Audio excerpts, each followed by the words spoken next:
Well, hello, and welcome to you all. Everybody joining here in this room in Brussels, this amazing Bibliothèque Solvay, and to everybody joining us online from across Europe, perhaps from across the globe. Welcome. Come to the front, everybody. Hottest ticket in town. It's pretty packed in here. It's lovely to have you all with us for this very important event, Rare Conversations. And at this year's conference, we're considering rare disease policies and how to pioneer the way to a more resilient and sustainable ecosystem over the next decade or so, bringing more innovation in rare diseases to Europe. My name is Sue Saville, former medical correspondent with Britain's ITV News, independent journalist, and delighted to be guiding the events here today. Our afternoon has 3 different sessions. In the opening session, you will hear about the proposals from the European Expert Group on Orphan Drug Incentives, how they want to build this sustainable ecosystem in the light of the upcoming revision of the OMP regulations. And we want to hear what you think about not only that session, but the other sessions throughout the event. So we do have the Slido app. You will see it on your screens here in the room.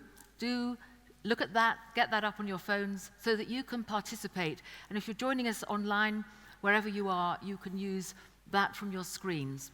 So if you get the Slido app, it's just quite straightforward. To scan that QR code, you'll be able to submit your questions to our fantastic speakers. You'll be able to put your comments in there and participate throughout the event. So it's going to be great to have your active involvement. You are stakeholders too.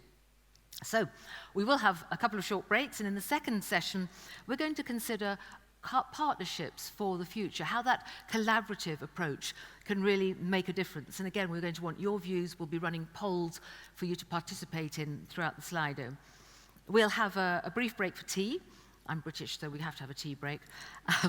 And then we're going to talk about innovation. What more can be done to address unmet medical needs? And again, we're going to want your views in polls and questions to our speakers, so do pop those in there. And we want to make sure that we get lots of networking and mingling. Those of you in the room are invited at the end of this to a networking session, and it's just wonderful to have comments from everybody joining us online. Now, one of the founder members of that expert group, the OD group, and the main supporter of this event is the orphan drug specialist pharmaceutical company Alexion. And I'm delighted to welcome to the stage Tamar Thompson, who is the Vice President, Head of Corporate Affairs. Tamar, come up. Lovely to see you. Thank you, Sue. Over to you, Tamar. See you again. Hello, everyone. Thank you so much for joining today. I'm so excited about this opportunity for us to come together. You know, I have to give proper cadence to Mashik in the audience, because when Mashik joined Alexion almost 3 years ago now, you know, he said he had a vision for bringing people together because he knew the work in rare disease. Mashik has a long history here, and he knew that we at Alexion had to bring the community together and work through the challenges and the opportunities that we have in rare disease. And so we came up with this brainchild called Rare Conversations. And so I want to thank Mashik for his vision, and because if without him having that vision, we would not all have been here today. But more importantly, as I mentioned, this was 3 years ago. So we thought about this. How do we bring people together? And then COVID happened. And so we went to a virtual experience and started to have rare conversations online. And so today is the very first opportunity for us to meet in person, but we are continuing on with that journey of online. So we have a hybrid approach. You see the screens behind you, and Sue said. So we are taking this live and virtual. And for those of you virtually, we encourage you to participate. We know that your feedback is important. And so we want to make sure that today we walk away with not only solutions that will help us to move the needle forward, but opportunities to continue this journey. When I look back to my journey in rare disease, I look back two decades ago, and I look at where we were and where we've come. And we've just come so far with innovation. And the patient community keeps us all going, I think. Every day we wake up knowing that we have the opportunity and the pleasure and the privilege to amplify the voice of the rare disease patient. And so as we convene today, let's think about the science. Let's think about the policies. Let's think about the future and what we can do to make the rare disease experience, the journey for the patients, one that we can be proud of in 10 years, 15, 20 years from now. So I really hope that you take messages from the conversations that we're going to have today, and that we can turn those into actionable solutions, because after all, we are here to support the caregivers, to support the patients, to support the physicians and the full community and ecosystem in rare disease. So I won't take any more time. I was told I was given 10 minutes, but I know these speakers and they're going to take all the time, and we want them to, because this is such an exciting day. So thank you all for being here, and I will see you a little later this afternoon.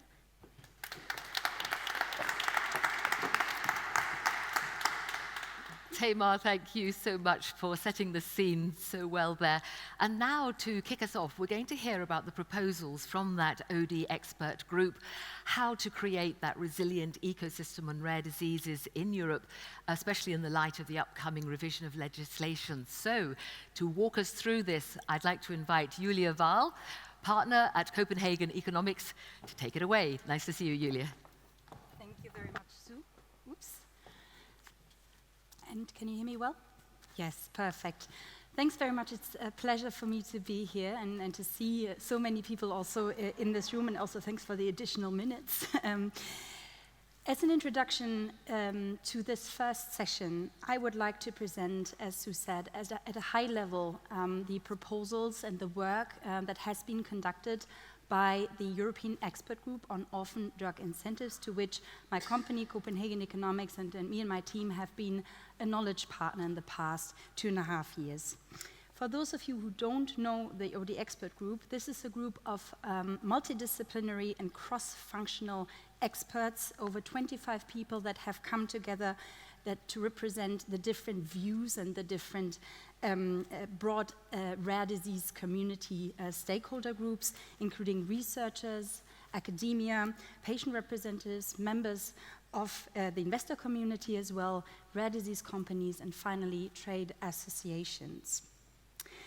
Through its work since 2020, the group has become a very important source, so we proclaim ourselves, of ideas and solutions for the revision of the medicinal product regulation. And I would say that the work that we have conducted together is also a very good starting point for this session today, because we have come up with a set of proposals for the creation of that resilient and innovative rare disease ecosystem that is today's topic.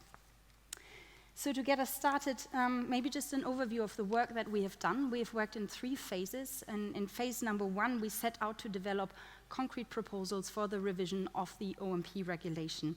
And we very soon realized that we cannot really limit ourselves to the scope of the regulation as such, because there are many challenges that happen all along the life cycle for OMPs. So we took a holistic approach, and we identified 4 needs and 14 policy proposals, some of which also clearly go beyond the remit of the OMP regulation. In the second phase, we then responded to the very interested response by policymakers and the interest in the stakeholder community, and went beyond that and fleshed out more detailed proposals. And we tackled in that second phase to develop an approach for the modulation of incentives that is within the scope of the OMP regulation. And then finally, we haven't stopped working. We're busy now in a third phase of our work, where we look at how to adapt the EU HTA regulation to the needs and challenges of medicinal products. So let me just walk you through at a high level the work that we have already completed. In our first work stream, and that's what you see here on the slides, we investigated how the current policy framework for OMP incentives needs to change in order to tackle unmet needs and remaining unmet needs.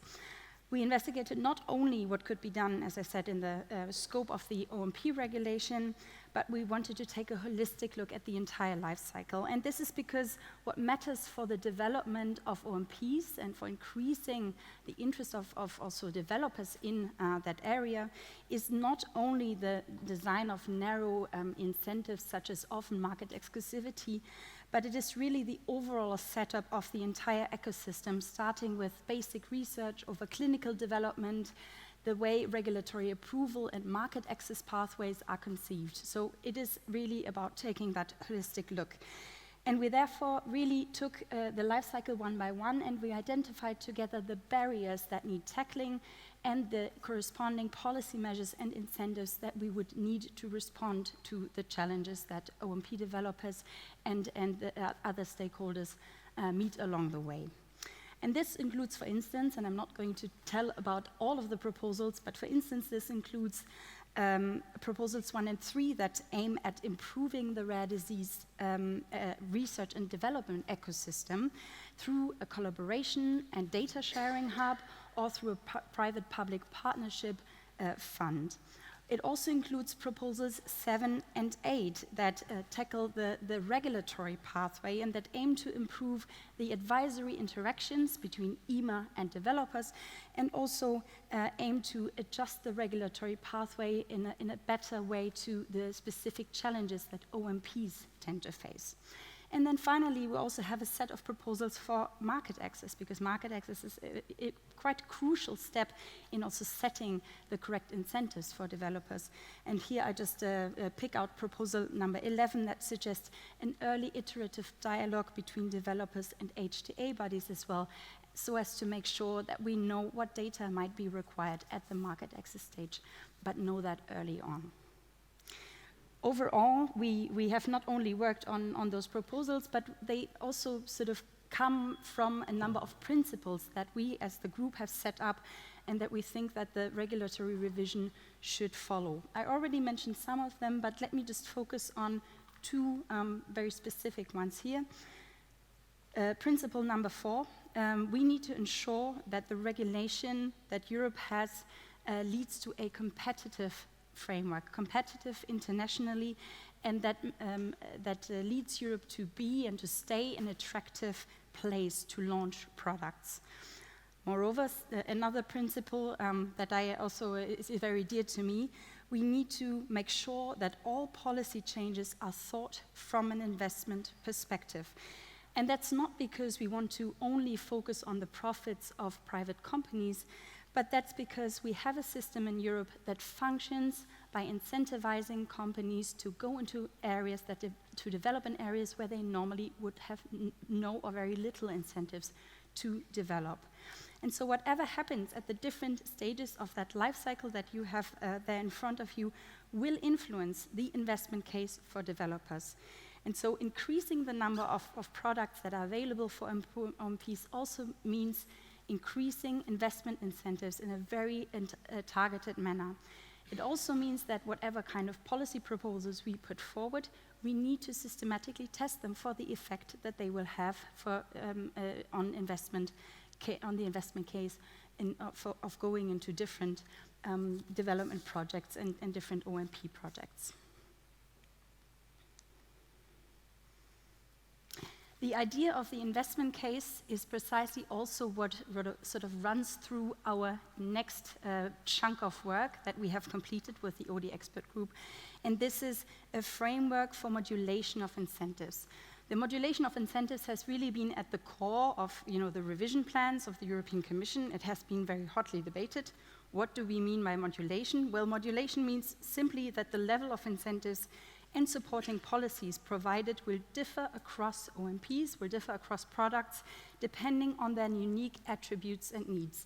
And so the question that we asked ourselves in the expert group was really, what could such a modulation framework look like for it to be simple, straightforward to apply, but most importantly for it to address patients' evolving unmet medical needs and allow us to direct regulatory resources in a way that is efficient, so where they are most needed.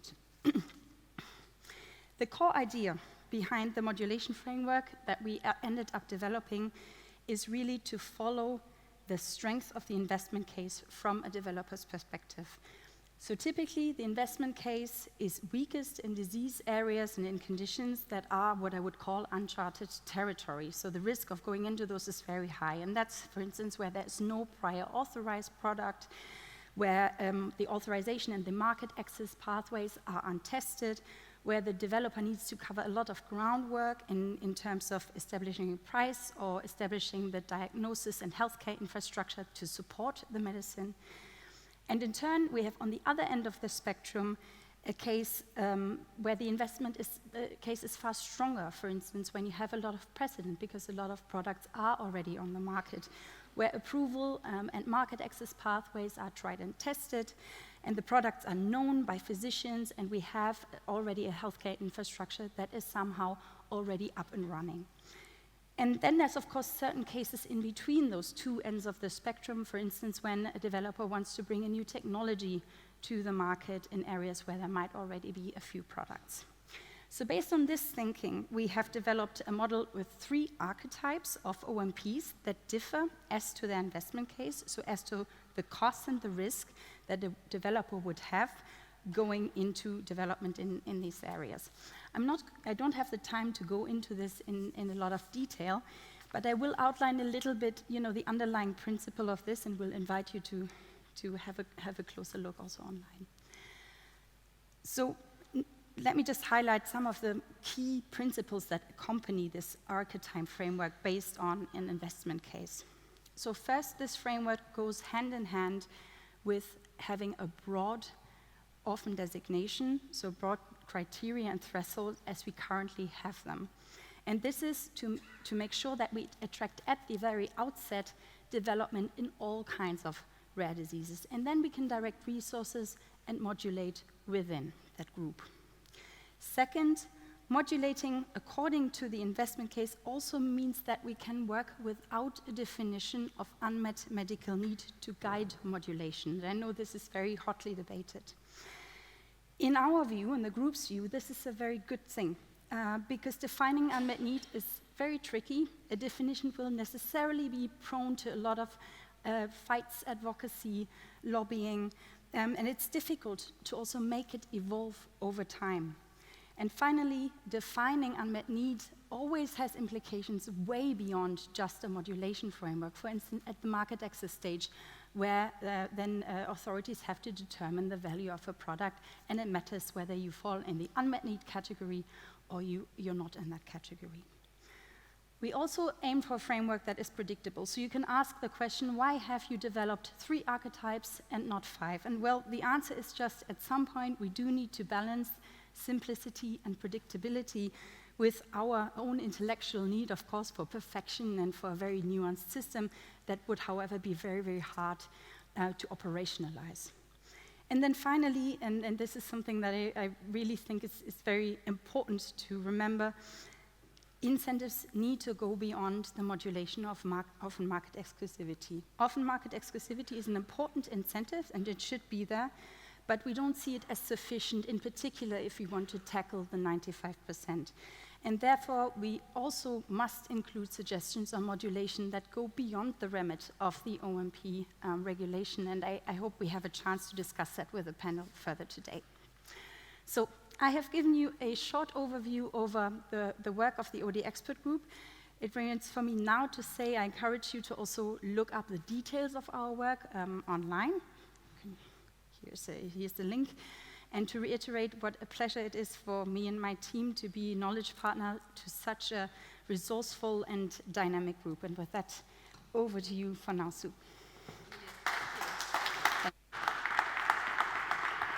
Thank you, Julia. Do take a seat. We'll be coming back to you. But wow, what an overview. But it'd be very interesting now to see what a couple of the key stakeholders make of this. So I am delighted to invite now to join me here on stage Jan Lecam, who is the CEO of Eurodis, the patient advocacy group across Europe. Do come along. And Dr. Andreas Riest, who is the principal scientific officer at, sit in the middle, gentlemen, at DG Santé. Welcome to you both. Lovely to have you with us. So, my gosh, we had an overview there. And now, pinioned on the stage here, we have two of the very most important key stakeholders representing patients, representing regulatory, legislative sides. So, starting with the patient's voice, Jan, first, what do you make of what has just been presented?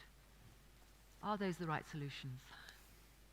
I don't know if they are the right solutions, but they are solutions that we think are concrete and in which we believe. I have to say I'm particularly proud of the work we've done together in this working group over time, and the occasion to say thank you to the team really for coordinating that. I'm proud because we had a brilliant group of multi-stakeholders, of people who knew what they were talking about, and I think we've been able to develop concrete solutions which are meaningful, and for your audience it's not an easy thing to co-lead an exercise like that, and we contributed, and we absolutely stick to each of the recommendations which are made here, although obviously beyond these recommendations we keep autonomy with some additional ones and some specific ones normal, right, because we may have different perspective. But when we can align the perspective of patients with the one of the clinicians working on these products, of the researchers working on the basic research, on the people in charge of market access, of the investors, and then the developers, because they are only part of that overall picture, then we have a chance to have the good solutions. What I liked in our approach is that we took a wide angle. So we not only looked at the regulation, but we look at what are the conditions to make the most of the science and the technology today. And that means looking at what is legislative and what is non-legislative policy, and then looking at the research upstream and working at the access downstream. And probably the key message really from that work, and certainly from your orders, is that what we need is an ambition. We need an ambition that Europe is not just waiting for innovation and investment to be made in the US, then wait comfortably in the seat here for several years, then negotiate the lowest possible price, wait for the generic or the biosimilars. And that's the trend, and that's what is in the head of many people. So it's a political and societal choice. Do we want to be the second wagon, or do we want to be leaders? If we believe that we have the capacities in Europe, that the people deserve the science, but also that we have the scientific capacities and development capacities, then we want to be leaders. To be leaders, we need to be competitive and attractive. And the legislation embed part of that. So let's bounce us across to Andres Rees then. Being political, being competitive, being in the forefront, are those solutions there that are actually going to put Europe in that place? You know, we are in the cooking phase still, as you all know. So it's very difficult to disclose all choices we are going to make. But you can tell us here. We won't mention it to anyone. Yeah. Trust me, I'm a journalist. No, I fully trust. Yeah. No, it's just you know, the simple answer is that you know we are still in the finalization of this exercise. We have to remind ourselves that we started, you know, this years ago with evaluation. There were a number of consultation, focus groups, public or smaller groups. So really we try to learn as much as possible from all parties, because of course, you know, it's important to hear the voice of patients, industry, member states, and researchers, of course. And we hope, you know, our proposal will be good, hopefully acceptable for during negotiation. To most probably will be negotiated hardly, because it's always a challenging exercise. But I really feel that we try to attack most of areas which were mentioned, you know, unmet needs, ultra rare diseases questions, the modulation. How this will be finally structured, we have still to pass few lines before finish lines. But we are slowly coming to the final stage, and hopefully we can present this very soon. So how open are you to the ideas that have been put forward by the expert group, to what the patient voice says, what other stakeholders will say today? How open are you to putting that into that vision that you're working on? you know, most probably many of you have seen the leaked proposal impact assessment, which was, of course, you know, published somehow. But of course, you know, it's not the end product. This was really still in the development. So and of course, the next phase is building up the final proposal. It's not the impact assessment. It's defining the concrete lines. And as I said, many areas are there already in our thinking. But what would be the final, you know, dots and comma? And I cannot say now because we still need to go through the final legal and political cycle. And of course we, you know, just because you know, we have a lot of inputs from many places, and you know, we are looking for every piece of interesting work. So hopefully this one is helping as well. So. And Jan, what do you make of that, the leaked proposal? Do you think that the European Commission is on track? I cannot say. We'll say only when we see the draft. Exactly. But when I hear André, and I understand that there is the better regulation process and the ticking the box exercise of doing the different consultation. Now, what I would like to draw the attention to is that when you have proposals like this one, which at the end, where there is alignment, not only between the people in the group, but between UCOPE, the syndicate of industry in that sector, FPA, so industry basically, UORDES, the patient voice, the clinicians of the ERNs, and a lot of the people who cannot speak on behalf of EMA but are part of the system, normally you should have a good group to come to some good solutions.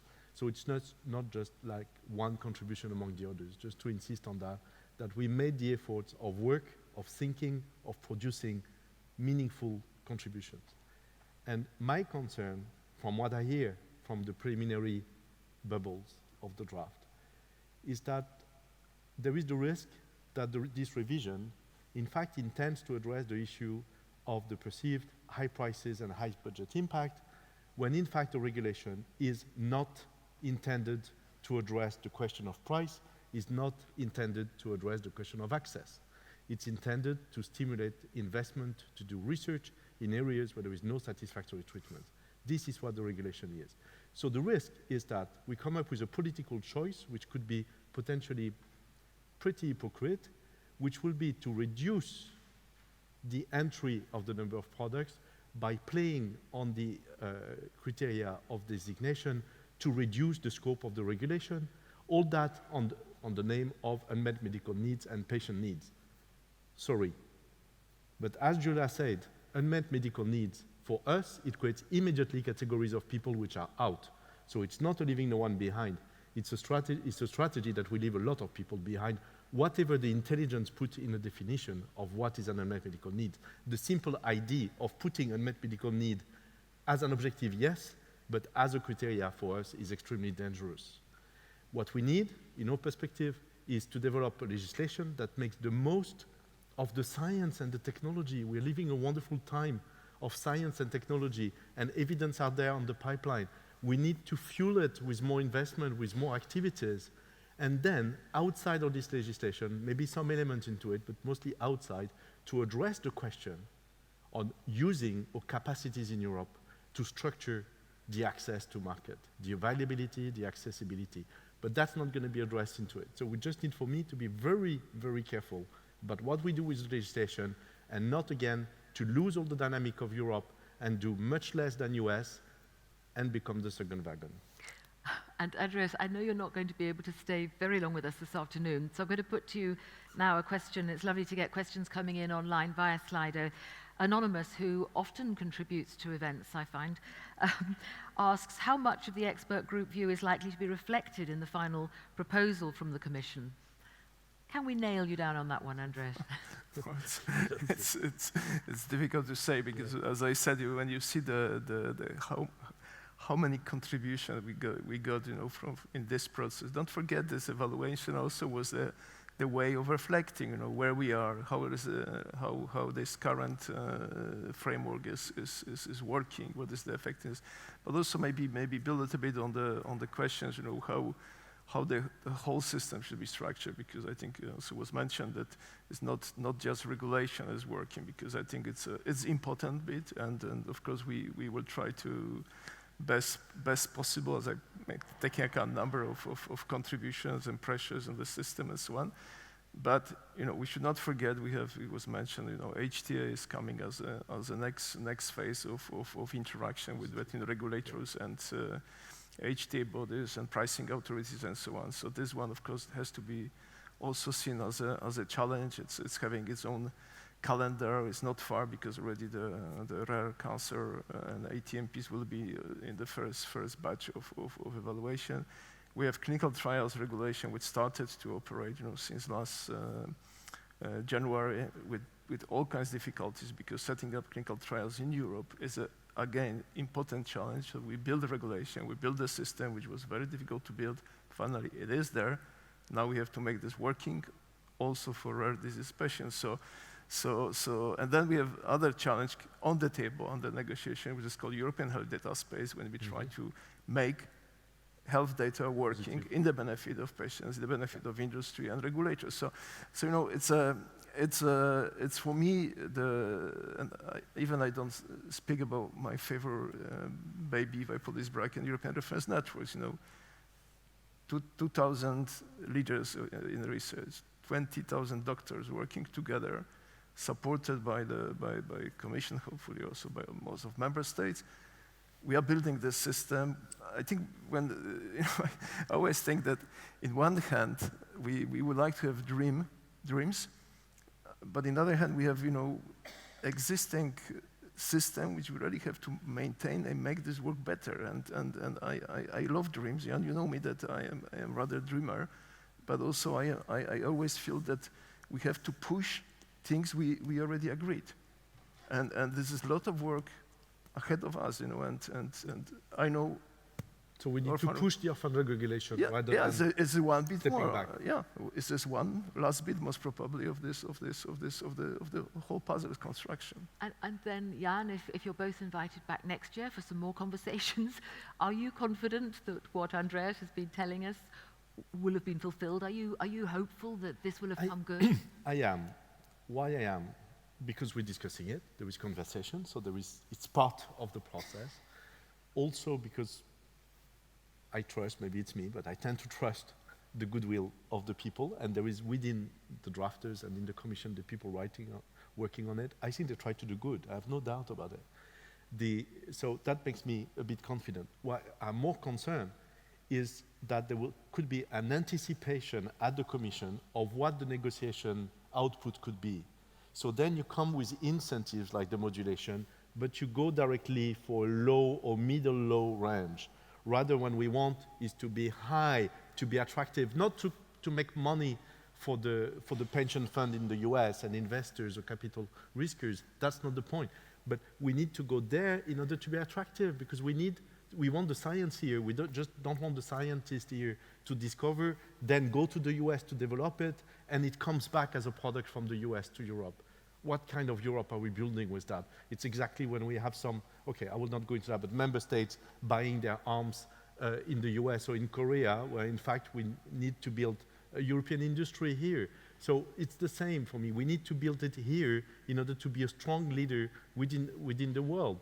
And that's supposed to go for an ambitious framework and then to let it to negotiations. We know some member states want to reduce the scope. But do we have to go in the direction of the one who want the smaller ambition? No. We need to go where the needs are and where the potentials are. Needs of the patients, potential of science technology, potential of attractiveness. We have plenty of assets in Europe, which André just explained, which are real in terms of science, European Funds Network, European Health Data Space. It's a lot of assets that we can bring into that if the regulatory framework is also attractive. Well, thank you both very much indeed. Andreas, I know that you have to rush off to other important events, but I hope that you've taken on board all of these points and that those are going to be playing into and filtering through into that revision. Thank you very much for joining us today. Jan, I'd like you to stay with us, but please join me in thanking our team here today. Jan, if you'd like to stay. If you'd like to go on. Stay. Jan, take a seat because we're not finished with you. Okay. I stay quiet. I will stay. It's been great to get your views at that high level, and it'd be great now to hear a little bit more about what other people have to say about this. We're going to launch our first poll. So, look at your Slidos. We have here, coming up, if you go onto the Slido, there will be a poll popping up to ask you a question. And the poll will show us on the screen here any moment now. This question, could you put your answers in, please? What do you consider to be the most critical aspect of the revision of the OMP regulation? Is it a different approach to market incentives to stimulate investments in areas of highest need? Perhaps you think the most important is the criteria-based definition of unmet medical needs, or measures to increase access to orphan drugs across the EU member states. Or perhaps you think the most important is the regulatory adaptation and flexibility to address the needs of evolving science and technology. Please all vote now. It'd be really interesting to see which ones come out on top. Everybody joining us online, please put in your answers on that. Everybody in the room, put in your answers. And while you're voting, I'd like to invite Julia back up to the stage, who's going to have a wonderful panel with her. We already have Jan Lecan, who's bagged a seat. I'd like to now invite more of the panel to join us. Victoria Carraro, who is the Government Affairs Director at UCOPE. Welcome. Find a seat. And also Professor Michael Schlander, Professor of Health Economics at the University of Heidelberg. We have MEP Tomislav Sokol from Croatia, and also Dr. Martin Zimmermann, who is the Senior Vice President, Global Head of Regulatory and Quality Affairs at Alexion. Welcome to you all. And Julia, over to you. Yes, so let us have a look at what you and the audience online have voted. Let's have a look at the results of the poll, and I just need to turn to look at those. Wow, okay, we have two runner-ups, so same result for we need a different approach to market incentives, stimulating investment in areas of highest unmet need, the main tool currently being often market exclusivity. So we need something different. And then the second one here, regulatory adaptation and flexibility to address the needs of evolving science and technology. So I wonder whether that just shows that our audience knows the OMP regulation very well and what's actually achievable within the scope of that regulation. But I'd like to hear from my esteemed panel what you make of these results. Is it a surprise to you? And you know, what would you have put first? And Jan, since you're already, you know, sort of Okay, warmed you up, want me to work today. Okay. let me hear from you first, please. Okay. Thank you. It's reassuring to see these results, really. First, I like the 3% on criteria-based definition of a medical needs, but that already you gathered. And I like very much the two first. There is really great result, yeah. Yeah, okay. Victoria, any views on your sides? Are you also as happy to see a criteria-based definition of unmet medical needs as the least important point? Yes, of course, and this goes much in line with what the group has developed, but also a further good news is that the two first points, the regulatory approach and the approach to incentive, are not mutually exclusive. In fact, they are both in the remit of the regulation, so it feels like we are on the right track and feels like we have an audience that knows what it's talking about, so that's already a good place to start. Yeah. Let me hear maybe from you, Michael. From your perspective, especially this first point, a different approach to market incentives. What do you make of that? Is it as important in your view? You know, we have an economics professor with us. Well, market incentives can be interpreted in a relatively broad way. It is not just about pricing policies, it is not just about reimbursement, it is closely related to many of the other things that have been touched upon. It has to do with predictability of the regulatory environment. It has to do with providing advice to developers in an early stage to develop the link between technology evolution, as it has been put here as number 3, and needs of society. And this has to be a two-way street again. I mean, it's not just that regulation has to adapt to changing and evolving needs of science, but science has to adapt to meet the needs of society. That would be my primary claim from an economics point of view. And the other thing is when it comes to access is intricately associated with incentives. I mean, what is regulatory approval? What is even a positive HTA on the European level, which may be more in the focus of this audience here today? But what does all that mean if you don't get access to patients at the local or at the national level? And there are more hurdles than the ones that we usually have in mind. If you look at regulatory approval, that is usually granted in a relatively generous way for orphan drugs. I don't think here we have a big issue. Actually, the debate is rather about should we expect more evidence, not less, you know? Should we expect more clinical phase 3 trials, for example, not less? But that's just one part of the equation. It starts to get complicated if you look at the heterogeneity of the HTA approaches and the various national healthcare systems. But we tend to forget, and this should be part of the discussion of on market incentives, what are the additional hurdles? And I know from some, I don't want to mention the specific country, you might guess we did a study on pharmaceutical market regulation, not with a particular focus on orphans, but of course it affects orphans. We found more than 24 single regulations in place. And you can imagine that this is creating a picture of huge inconsistency at the end of the day. They contradict with each other. And even if you get HTA recommendation and maybe a reimbursement status on the national level, does not mean that doctors have the budget, that hospitals have the budget, that the drug will actually reach the patient. So market incentives is a fairly complex game that goes far beyond the issue of what is maybe an appropriate price. So here an appeal to a broad understanding of what is an incentive, what is market incentives, and then also maybe a call for making sure that we take seriously the effect that market access conditions and the heterogeneity will have in dampening or improving incentives across Europe. Martin, as a representative here on this panel of the industry voice, how do you look at that? What do you make of this comment and also the poll results? Well, thanks. As a regulatory professional, right, for many, many years working in the rare disease space, I will comment on the regulatory flexibility, right?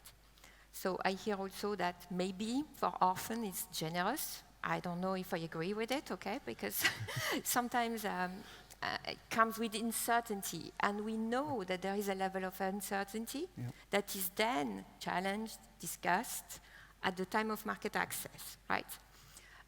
The flexibility, EMA or the Commission would say that there is some level of flexibility in Europe, just like in the US, right? With conditional approval, with exceptional approval under exceptional circumstances. Yes, there is. Is this enough? We can discuss. Now here, the evolving science. This is the one that speaks to me here on this question. Because we all know how long does it take to develop a new medicine? 5 years, 10 years, it's a roller coaster, right? You need to have the clinical data. You need to be able to manufacture it, right? Those are biologics, those are complex molecules. And sometimes your clinical data are good, and then you have a big challenge on the manufacturing angle, which slows everything down. So the regulatory flexibility over the years on the evolution of the science. We all know now how quick the scientific knowledge is evolving with the genomic medicine, with everything, right? And you started development in a rare, ultra rare, unmet medical need. I'm going to use it huge, if we can qualify it, because totally uncharted territory. But the science evolves. So you start a plan, a development plan, and then you move forward, and then things have evolved. And you're like, what do I do? Patients are waiting. Patients in clinical trials have tested it. Children, parents, they want it, right? Now you cannot give it to them because you didn't get the blessing of the health authority because. So I love this topic, right? And this is what we've been discussing in the expert group. How can we have this level of flexibility, but also accept a certain level of uncertainty for regulatory approval and for HTA, right? Are we okay with that? I agree, yes. And we'll get back to that just in a minute, but I'd like to finish the round before we get to the topic, because we also have the pleasure of having a policymaker in our ranks. Welcome, and it's fine that I call you Tomislav. Thanks for being here, and maybe you can reflect on those results as well, and think also, in your role as an MEP, you have underlined the importance of addressing unmet needs, but also of, fostering research and innovation. And how do you, also in light of these results, actually, let's say, envision a rare disease ecosystem in the future? How do you think it should evolve in the next years? Yes, thank you very much. First, I have to apologize because I will have to leave at around 3:15. But I would just like to make some things a bit clearer. So, because we heard a lot of things about HTA and pricing and reimbursement, all of these things are important. They are not part of this regulation. So I think that's the first thing that we need to mention. So when you speak of HTA, just shortly, then I'll come back to the regulation. With HTA, I think we had a chance to substitute 27 different systems with one European system, which will make it much faster, easier, more flexible, etc. But because of the Council and some member states in the Council, I'll be perfectly honest now, in addition to 27 national systems, now we have the European 28th system. Because the rules are not really clear. They don't provide a clear obligation on part of the member states to recognize what has been decided on European level. So this is a problem with policy making in the EU. So you have to make all these compromises, and in the end, the final result is not what was required in the beginning. Also, when you speak of pricing and reimbursement, that's definitely national competence, but I think that we can do much more in terms of regulating the criteria which member states use, try to unify them at least a bit, not the decisions themselves, but the criteria could be prescribed at least on the level of principles. However, the only directive which regulates this is from 1989. It has never been amended. Any attempt to do that has failed because, again, of the opposition of some member states, the transparency directive. So this is also a problem. As I said, decisions are made by the pricing and reimbursement decisions are made by the member states, but this system could be much more transparent than it is now. It could have much clearer criteria, whether it's quality-adjusted life years or something similar, but something definitely should be there. For instance, in my country, when decisions on pricing of medicines are done, so it just says some committee within the health insurance fund decides this. They have 5 or 6 very broad principles. For instance, they say they take into account economic analysis, whatever that means, is that cost effectiveness or not, whatever, but in reality nobody knows how they make their decisions. So there is a lot of room to improve there, but especially with, unfortunately I'm not very optimistic on this because there is no real strong political will and the mandate to change some of this legislation. When you speak of the OMP regulation, obviously, yes, I mean, it has achieved some results, but it can be much better. I think the main challenges will be about the whole issue of market exclusivity, whether it is enough, what can be done as, what other incentives can be provided as an alternative. What I think is crucial there is to really stimulate additionally, more than we are doing today, really innovative medicines. I think that's crucial. So what is really producing real innovation, something really new on the market, especially for ultra-rare diseases, because this is, I think, where we have the biggest problem. So try to create an ecosystem where this will be prioritized as much as possible, and where we should, and I think this is the area where we should strengthen the incentives really, because I think this is where we can make the biggest impact. Thank you very much, and I think you make it very clear where innovation should happen or where we should stimulate it, but then the multi-million-dollar question is of course how. And we have that one tool which is often market exclusivity, and I think many in the panel do agree that it is simply not enough if we want to move the needle from where we are today and tackle also the 95%.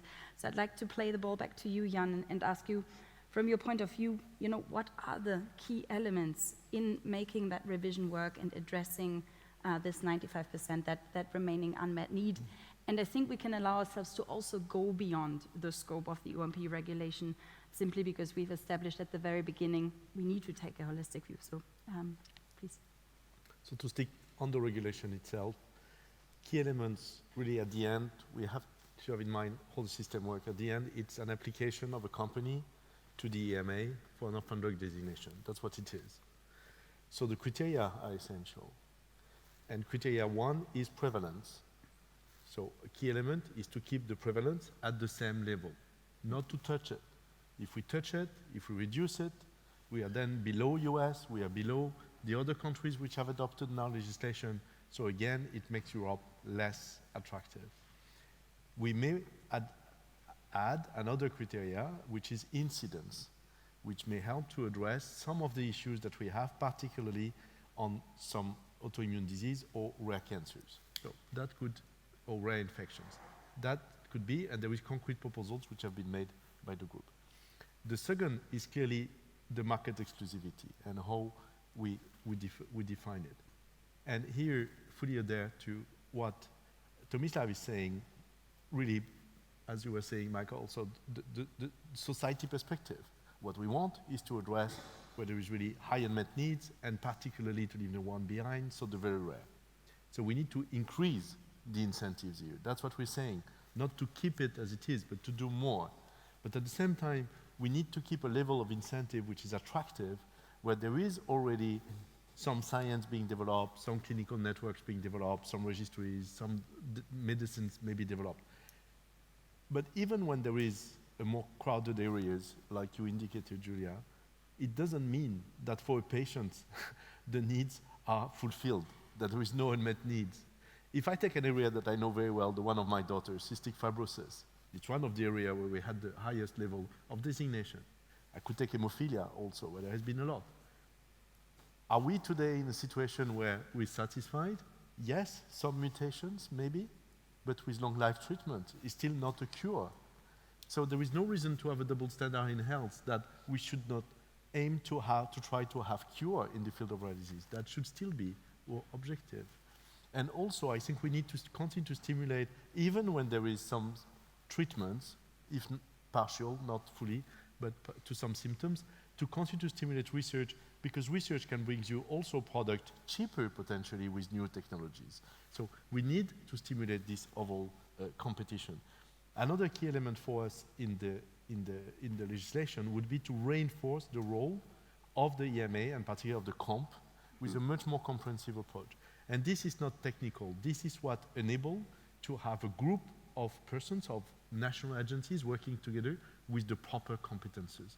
So we're proposing by the group to make it a business committee, like the other committees, with after that fee waivers for SMEs or academia, but a business committee with alternates, with bigger commitments than from the national agencies in order to gain competence. And to go from very early dialogue, scientific advice, protocol assistance, designation, and up to market authorization evaluation, so that you don't expect each and every committee within the EMA to learn about rare disease. You get a group which becomes more competent about the disease and about the methodologies. That's essential to make a difference to the patients. And last would be to have a pathway, and that the regulation can bring, it's one of the areas where there could be a link with access, is to have a pathway particularly for the lowest prevalence and the most complex treatment.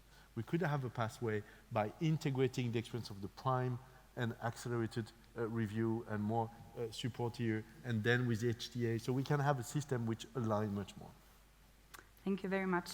Now I saw you nodding a lot, Victoria, so it seems like you're very much in agreement, but from a trade association, also company point of view, is there anything that you would add that is that we mustn't miss in the current regulatory review? Maybe also some comments on, do you think, from the little that we know, that the current revision is taking a good direction or not so good direction? So indeed, from the perspective of a trade association, and in particular UCOP, which represent mostly small and medium-sized companies, many of them, like half of our members, are active in rare disease, so this is of course a topic which is incredibly important for us. There are a couple of things that they are important to consider. And the first one is, of course, like Jan explained perfectly and you before, what we thought about the market exclusivity, but also going beyond that in terms of incentive. Well, the first challenge that we had, and we will have when you talk about the regulation we have today and the one that we will have tomorrow, now we have one rule, to make it very simple, like the 10 years of market exclusivity where you received orphan designation. And inevitably, when you put more rules on the table, you are making a system which is more nuanced, more complex. So it is imperative to do it in a way which is predictable and still attractive, because the level of incentive that we have chosen was a direct reflection of what was happening in the US. And we knew that, for example, 7-year market exclusivity were not going to be enough for us, because after the market authorization, you have the negotiation in several member states, so you have to make up for that time. And this is really, looking at the past, is what informed our thinking in terms of the baseline of this modulation system. And I was reflecting on something that both Jan said and MEP Sokol. If we start a little bit too low with what will be a negotiation with different approaches and different opinion, we really risk to go towards a low common denominator. And this is something we can simply not afford. And in fact, the experience of the HTA really taught us that. Yes. Because we were starting with a certain ambition, and we ended up in another way. And I'm not saying that we cannot still make a good approach to the methodology for orphan. In fact, the work of the group will also go in that direction. But we cannot afford, once again, to go below our initial ambition. So I think that would be the most important part, and it relates to your question of where the legislation is going. And it's comforting also to think about what André Rich said. This is not a done deal yet, so we can remind ourselves that there is still the opportunity to not downplay our ambitions. Perfect. Thank you very much. Michael, before we come to you, Tomislav, could I ask you to comment a little bit on that and that importance of the EU HTA regulation, and maybe tell us a bit about what really has to happen with that regulation in your view? I would start out with a positive note. That is, we should not forget in this discussion that we are talking about a tremendous success story over the last decades. Yes. I mean, we have seen a tremendous pickup of development activity, of research activity. We have seen an increasing number of treatment options becoming available. We are not where we want to get to, for sure. But we should not forget in the discussion that there is a success story, and the good things that have been done should not just be pushed aside because of concerns that not everything is 100% as it should be. Just as a general note, more specifically, let me get back to my comment before. I believe we can still do better in terms of comparative clinical effectiveness, and that is probably the area where we have the much potential at the European level. More probably than on the economic side as things stand today. Mid to long term, this may change, and I would hope that it changes. But I think we can also do better. We know that for a fairly large number of orphan drugs, we simply do not have phase 3 data. That is not a satisfactory situation in itself. I think we should not gloss over this situation. Having said that, I'm in favor of flexibility and a balanced approach that at the same time recognizes the specific challenges that the developers of orphan drugs face. I mean, it starts with a pathology that we often don't understand, in particular in ultra-rare disorders. So we have a moving target in terms of understanding the disease. We have a lack of infrastructure in terms of expertise when it comes to patient treatment, when it comes to access to patients as a consequence of lack of access to specialized centers, which is regionally different, but these are all things that contribute to another observation. We have empirical data that show that on average, the development of an orphan drug, and I'm talking about averages, you will always find exemptions, of course, but on average, development takes almost twice as long as for a non-orphan drug. And This is primarily due to phase 1 and 2, because I just said we have a certain deficiency in phase 3. So we cannot say we want to have an absolute improvement to an ideal level that is unrealistic. So we need to have that balance. But I believe we can do better. Having said that, that takes me to the economic part of the equation. Asking for better evidence, for more phase 3 data, to put it under that headline, of course, will not be a free lunch. We have to be very clear that this will drive up the cost of development even further. And even though that cost may be lower than for non-orphan drugs, it is still staggeringly high.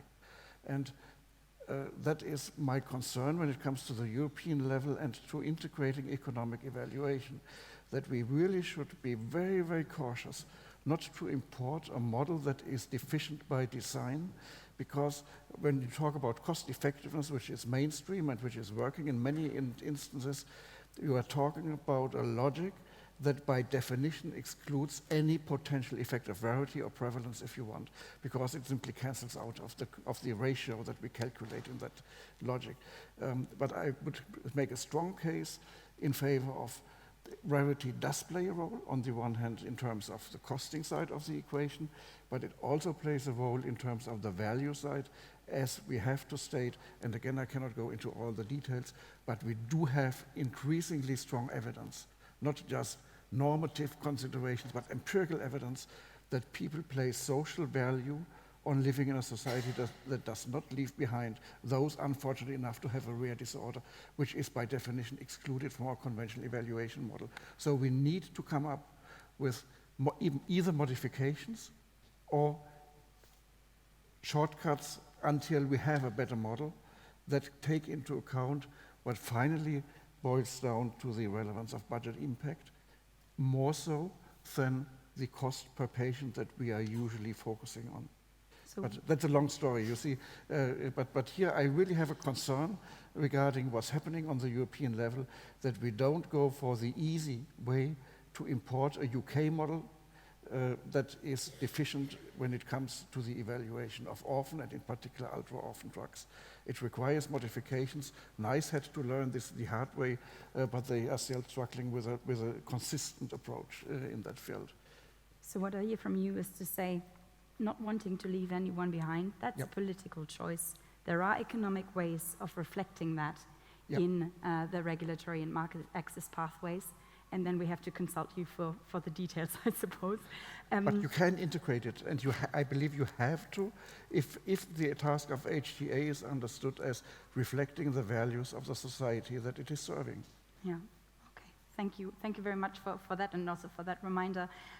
I would like to ask you, Tomislav, you had your hand raised. I wanted keep to it comment. brief because I want to come to Martin as well. So my colleagues here in the panel, what they were mentioning is precisely what I meant. So to have special rules which are precisely made, specifically made for really new, innovative medicines for ultra-rare diseases. So that was the whole point. That could include, for instance, the longer period of market exclusivity for that, and the special pathway, easier, less bureaucratic pathway for approval. So that was precisely what I was aiming at. So to have different periods of market exclusivity for these different types of medicines. I had some meetings already within the parliament on that, so this is something that is definitely one possibility. That was what I was aiming at when I was saying that really stimulate and really incentivize real innovative medicines for rare diseases. I think that is definitely maybe the most important point and in terms of direction where OMP regulation should go. But again, to return to this, I think I did my PhD in cross-border healthcare. I analyzed different ways of different procedures of approving medicines to be reimbursed, because what is NICE essentially doing is NICE has some criteria, cost effectiveness, quality adjusted life years, etc. But when they make a decision that something is cost effective according to their rules, then NHS has to fund it. That's the crucial thing. We cannot do it on European level. We don't have the power. That is explicitly on the level of the member state. So this is that pricing and reimbursement decisions that are done on the member state level. But I think we can do, if we ever change the transparency directive, we can determine some at least principles and criteria. But of course, it is important that it's not one size fits all, because obviously cost effectiveness alone analysis cannot solve the problem of vulnerable groups, of ultra-rare medicines, pediatric medicines, elderly, for instance. For instance, if you use the quality, some of these groups definitely are automatically in a worse position. So there needs to be a more balanced approach. It's not 40,000 euros per quality. It's not a holy scripture, let's say. It should be under the criteria, but definitely we should have special rules for these special categories, which also includes orphan medicines, medicines for rare diseases, for pediatrics, etc. But again, we have very limited possibilities to regulate this on European level. Final decisions on that will be made will still be made by the member states. Yeah. This is not covered by the HTA regulation, but it was never imagined to also have pricing and reimbursement decisions covered by the HTA regulation. Yeah. So this was never part of it. But you're also telling us not all is lost, so we can expect a certain level of harmonization also at European level. Martin, you're so passionate about your work, and also, you just mentioned that you have been in the job of looking at the regulatory part for a very long time. If you could now, to conclude this panel, make one wish, what is it, and only one, that policymakers should keep in mind with this revision right now? Okay, wow. At Christmas, I always have a lot of wishes to make sure I get one right, or two, or three. But I think, the buzzword, but it's much more than a buzzword, is this flexibility thing. And while I was listening, right, and I have a bit of experience in this ultra-rare disease space, it's the predictability also. So you prepare a development plan, you share, you have consultation, protocol assistance, you have your ODD, and let's say everything goes well. In the ultra-rare disease space, very difficult to have the so-called phase 3 data, right? Right?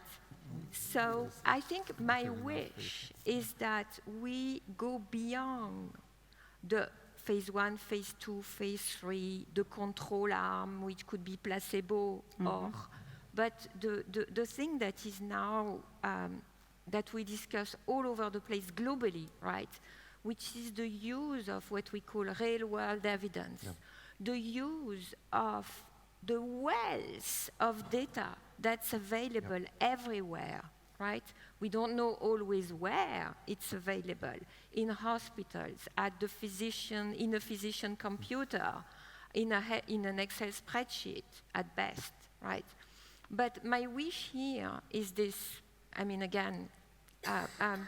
that all together, the patients, the regulators, the industry, the scientists, we come together to make the link between the data available, the need, because who knows what they need? The patient, the parents, right? Much more than anyone else, more than industry, more than the regulators, more than the politicians, right? And that we bring this together, and I think that will accelerate the thing and hopefully improve predictability. Wonderful. Thank you very much for that sort of ardent, with those ardent last words. I know we could talk much more. We could talk all day about this, but we have actually we're nearing the end of our panel. And what I would first like to say, thank you very much, Tomislav, for being here. You can't stay much longer. Maybe let's give him a hand and see you. The rest of the panel stay. I think we can let Tomislav escape to his next important meetings. Lovely. It's also about healthcare. so you can excuse me for that. Thanks. Bye-bye. Thank you. But we would very much like to take some views from the audience, both here in the room and online. We've had some points coming in. So do, if you've got questions in the room, raise your hands. A couple of points that have come in comments to some of the things said so far. Boris Azai says that Jan Le Cam's point about the EU lagging behind elsewhere echoes Yanis Nantes' point of the EU's dependence on the US. That point was picked up and has been made there. There's a point here, and Julia, perhaps you see who should be best to answer this. So it says the ultimate test for the revision of the regulation must be, do the changes increase investment in rare diseases or decrease? What does the panel think? Who should take that? I think anyone would be very well suited. Maybe we can start with you, Victoria. Yeah, I agree. That's an important test. Obviously not the only test. It's also going to be seen on the impact on patients, and that's also how the specific of the impact assessment of the previous legislation has been done. But it is true, and that's why all the more that we have presented this approach that doesn't look at a restrictive definition of unmet medical needs, but really what is needed for every project. I mean, in a perfect world, we will have a different incentive framework for each project. Obviously, it's not possible, it's not predictable. But what can we do in terms of these broad categories? So it's really our hope and also our thinking. Jan, you can select. I think it's investment, definitely. Number of clinical trials on that disease in Europe, essential. The more clinical trials, the better the healthcare outcomes also. There is a synergy. 3, the number of applications for orphan drug designation in Europe. 4, the number of applications for marketing authorization which would come first in Europe before FDA. I want to see that. Because if we have that, that's the best indicator we can have, that the companies believe that this is the place where to do the research to generate evidence, but it's also the place where you get the best advice and the best regulatory review with the right flexibility to address the needs. And that behind that, there is also a market access which enables you to have your return on investment to start generating revenues for your investors. So if we are the best, the first to get the applications, and maybe that's an incentive that we suggested in the past that has never been picked up, is that I would put, if I were to draft this legislation, I would put an incentive that if you come first in Europe, I give you 1 year or 2 years market exclusivity more. Oh, so now you have your Christmas wish. This is one, Jan. Michael, would you like to just move along a little bit, Michael, so that we can see you a little bit better? And I think you might want to come in on that too. But yes, exactly. Move along and cuddle up a little bit more so we can see you. But yes, is it going to increase or decrease investment, the regulation? That was the question. What do you reckon? Optimistic or not? It's very, very difficult to add beyond what Jan said, because I'm really feeling I should strongly agree with what he said, and with the metric he proposes, what's the proportion of new treatments that come to market in Europe first? That would be a wonderful metric to show that we are doing the right thing, and that would be implying not only industry, it would imply the regulatory environment quite obviously, but it would also imply the basic research infrastructure as well as technology transfer from basic research into clinical development, which is usually the domain of industry. So I can only endorse what you said today. But I think also it's again the entire ecosystem. It's if you compare Europe and US, right? In US, you want to do a clinical trial, you submit this to the FDA in your IND, as we say, and then you have access to the whole territory of the US. Here, small country, big countries, right? And you have to, I mean, it is changing, but still, you get questions, and then you have the ethics committee, and then when you are a small company, small biotech just off the ground with a little of investment, right? All your money, most of your money then is spent on getting CROs and people to help you to get your clinical trial up and running. I think this is decreasing the attractiveness of Europe. Now, it's such events here, and us as spokespeople that have to explain that it's very attractive, that we have excellent review. We have reviewers excellent scientific knowledge, and I am a big advocate, big of the scientific knowledge that is available through the national competent authorities. You mentioned that, Jan.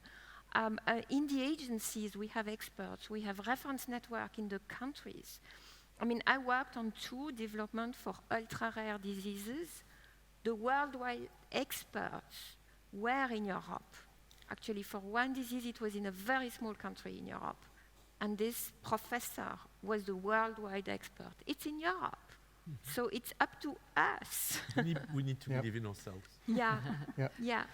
No, it's true, and to say it. That's a very optimistic note. Any questions very, very quickly in the audience here? And I know some of you are submitting your points on Slido directly, which is great. But if not now, at the moment, thank you so much. Julia, what did you make of that panel? Is it an optimistic outcome?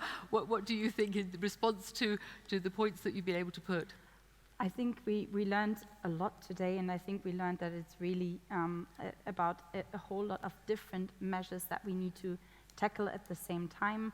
I think we're not done with the revision of the OMP regulation, but there's a lot that has to come before and after in terms of the research and development ecosystem, and then also market access and HTA.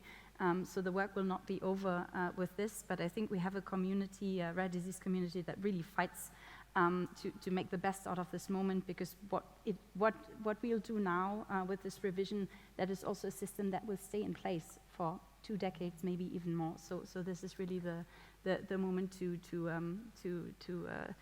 put all of our forces together. To get it right. Yes, thank you very much. Audience, please join me in thanking Julia Wahl and the entire panel. Thank you. Well done. We're going to take a very brief caffeine break now, but come back in 10 minutes. Thank you very much.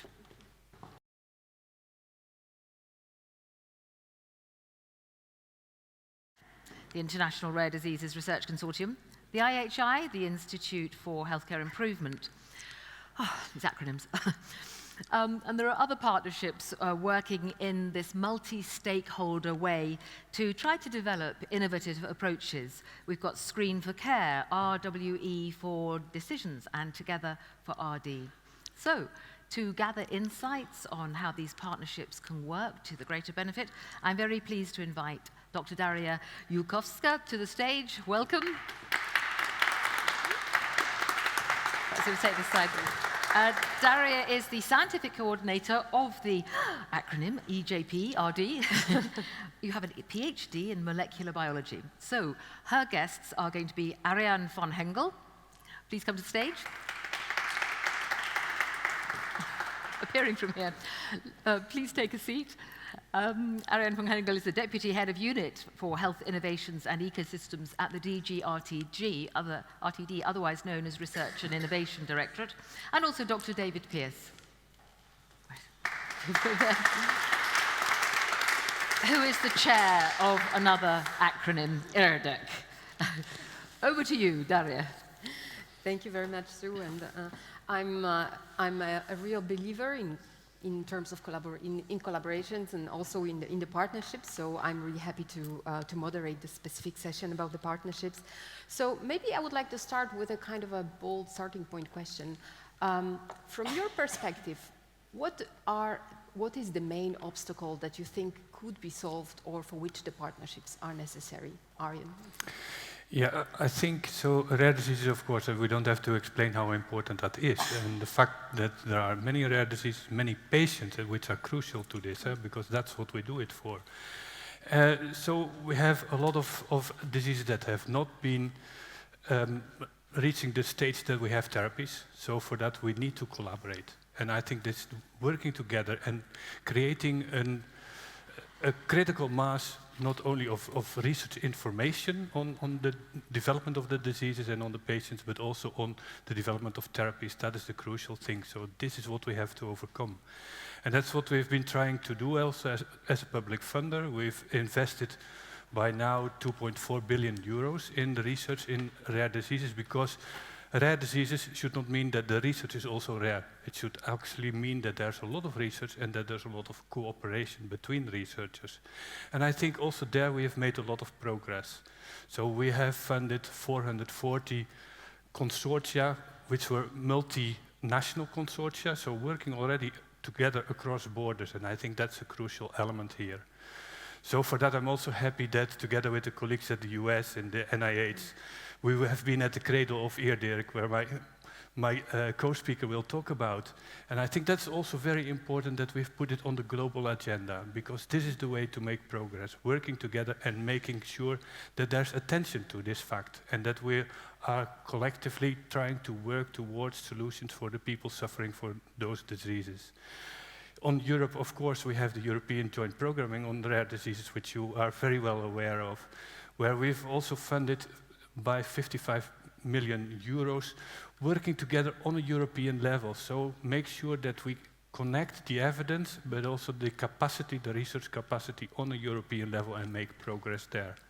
And I think this is very important, and what we need to do is keep on upping our game there and advancing to the next stage, working even closer together, because only like that we are able to make the rest of the further steps that are really necessary to address the needs of these patients suffering for such diseases.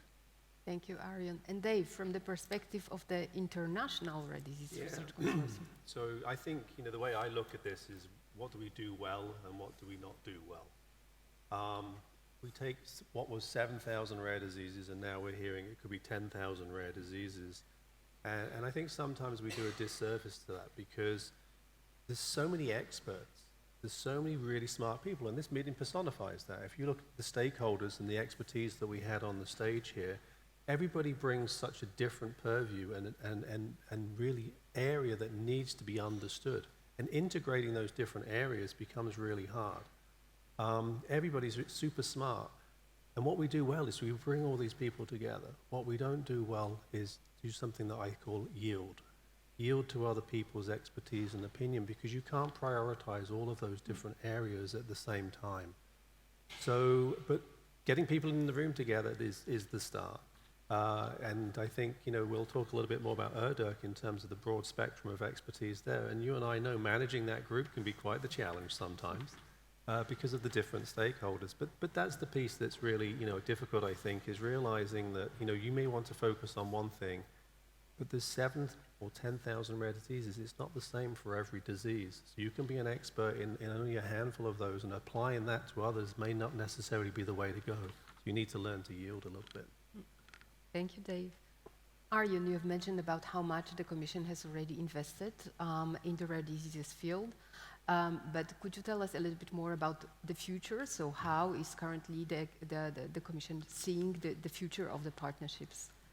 Thank you, Daria. So it's really, we have started this working together on an international level and on a European level, and we want to up our game there. So I think that what we want to do is create this research ecosystem for the development of novel technologies and for the support of patients suffering from rare diseases. So, of course, that needs to build upon what we've achieved so far. So what you've achieved, for instance, in ERDIRC and in the EJP-RD. Also what has been done so far in the area of data health, data for rare diseases. So doing that and then joining forces within Europe between the member states and the Commission. So for that reason, what we want to do is start a new partnership, a co-funded partnership, so a partnership where both the member states, the countries, and the Commission put their money in, but also working together to address the needs. So to issue research calls in this area, but also to work on what we call in-kind activities. So really coordinating and creating this ecosystem that is really advancing the situation here. So really building on what we have done so far, but taking it to the next level. Thank you. Dave, you mentioned that it is so important to bring the different expertise. ERDIRC, of course, was also created to bring different types of stakeholders and to be the driver for the strategy for rare diseases on the global level. Could you tell us how also how through the years, it's been 11 years already that ERDOC exists. So how through the years this evolved and how it helped also in the partnerships? Yeah, it's been an interesting journey. I mean, the inception of ERDOC was really from the European Union and the National Institute of Health saying, let's get together and see what we're doing and can we partner, but more importantly, avoid duplication and replication of different programs and talk about these things. So initially it was funding bodies from around the world, not just the NIH and from Europe, that had a seat at the table, and we put this governance together. We invited companies to join because they obviously invest in rare disease research as well. And through that journey, we recognized after a few years we needed to have a patient advocacy presence as well, so we added that group. So we have 3 constituent groups. And then we tasked 3 scientific groups. We have a diagnostics group, a therapies group, and then an interdisciplinary group, which is pretty much everything else that doesn't fall into diagnostics and therapeutics, that sit below those constituent committees, and they identify areas where we need to put white papers or publications together, nominate individuals, and through your program, we're able to have face-to-face meetings with respect to that. But it is an evolution because more recently, we keep hearing more and more about the regulatory areas, and I've worked with the FDA, obviously, because I'm in the United States, and I find if you talk to the FDA, they can be very helpful. What they find frustrating is when people come in at the wrong touch point in terms of the regulatory pathway, and that leads to frustrations. So that was the genesis of a conversation that Steve Groff and I had, the former director for the Office of Rare Disease, said maybe ERDOC should have a regulatory science committee. So we just announced that we now have 4 scientific groups. So I guess really the interdisciplinary may have lost some of that other stuff now because the regulatory group, and we have a fantastic membership. Each of these different scientific committees have 15 experts from around the world. So that's those stakeholders that I was talking about there. So I'm really looking forward to how that regulatory science committee can really influence people who aren't familiar with the regulatory pathway. I think that's really very critical because when I was talking about yielding sometimes with different stakeholders, everything comes down to communication. And if you don't know how to talk to a regulator, you don't know how to listen to a regulator, you don't know how to talk to a patient advocate, you don't know how to listen to a patient advocate. ERDOC, I think, has now really managed to put everybody together. And the last time we just had our first face-to-face meeting of the entire group, post-COVID, it was electric just having all of those stakeholders, finally back together and looking at the vision that we want to put forward. Thank you very much, Dave. Thank you, Arjen, for giving us the perspective from the European perspective and international perspective, which I think it's a great introduction for the follow-up of the discussion. And Arjen, I think you will have to leave us, right? And Dave, I'm going to keep you here with us. So Okay. Thank you very much. Thank you.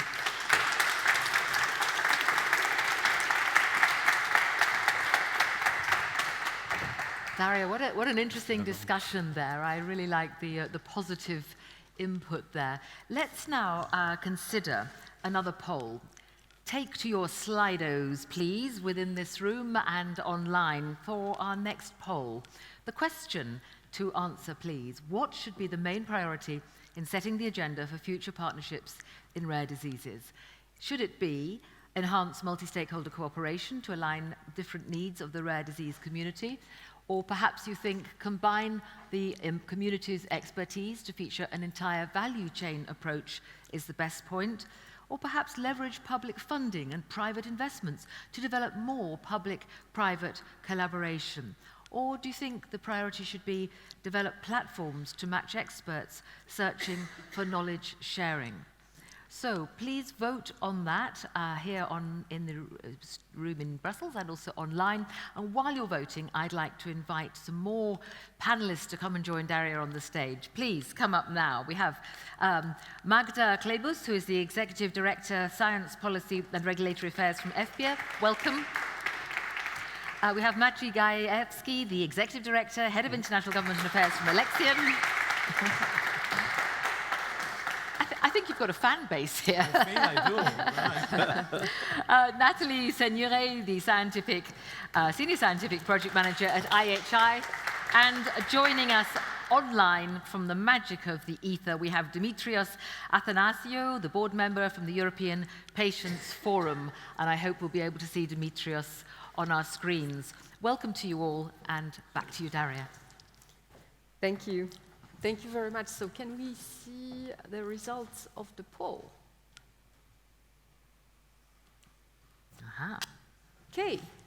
So what should be the main priority in setting the agenda for future partnerships in rare diseases? And 44% responded that it should enhance multi-stakeholder cooperation to align on different needs of the rare diseases community.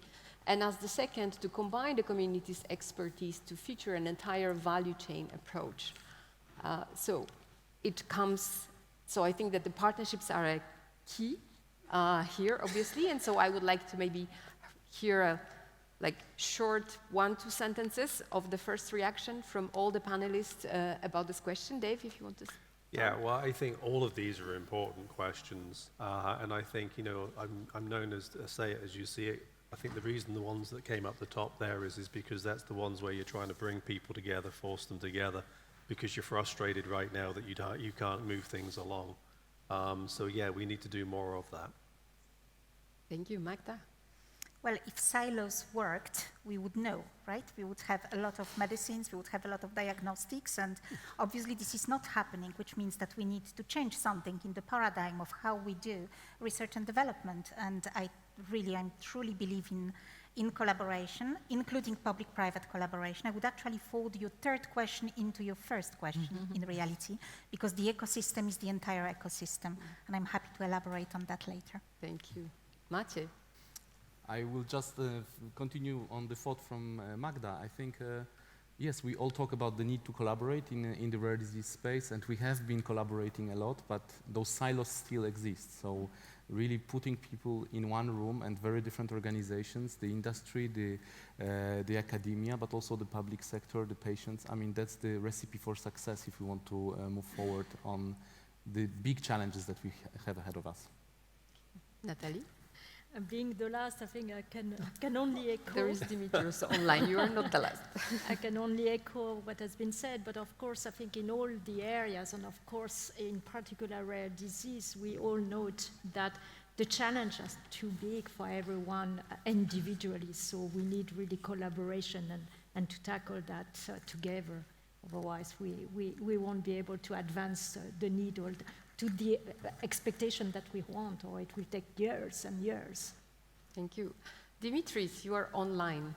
Would you like also to comment on the results of the poll? And I would also ask you, because you are as the deputy also of the European Patients Forum, you have a lot of experience with the collaboration with different types of stakeholders, and so maybe you could also share with us, what do you think is really the perfect recipe to align together patient associations, institutions, and companies to work together?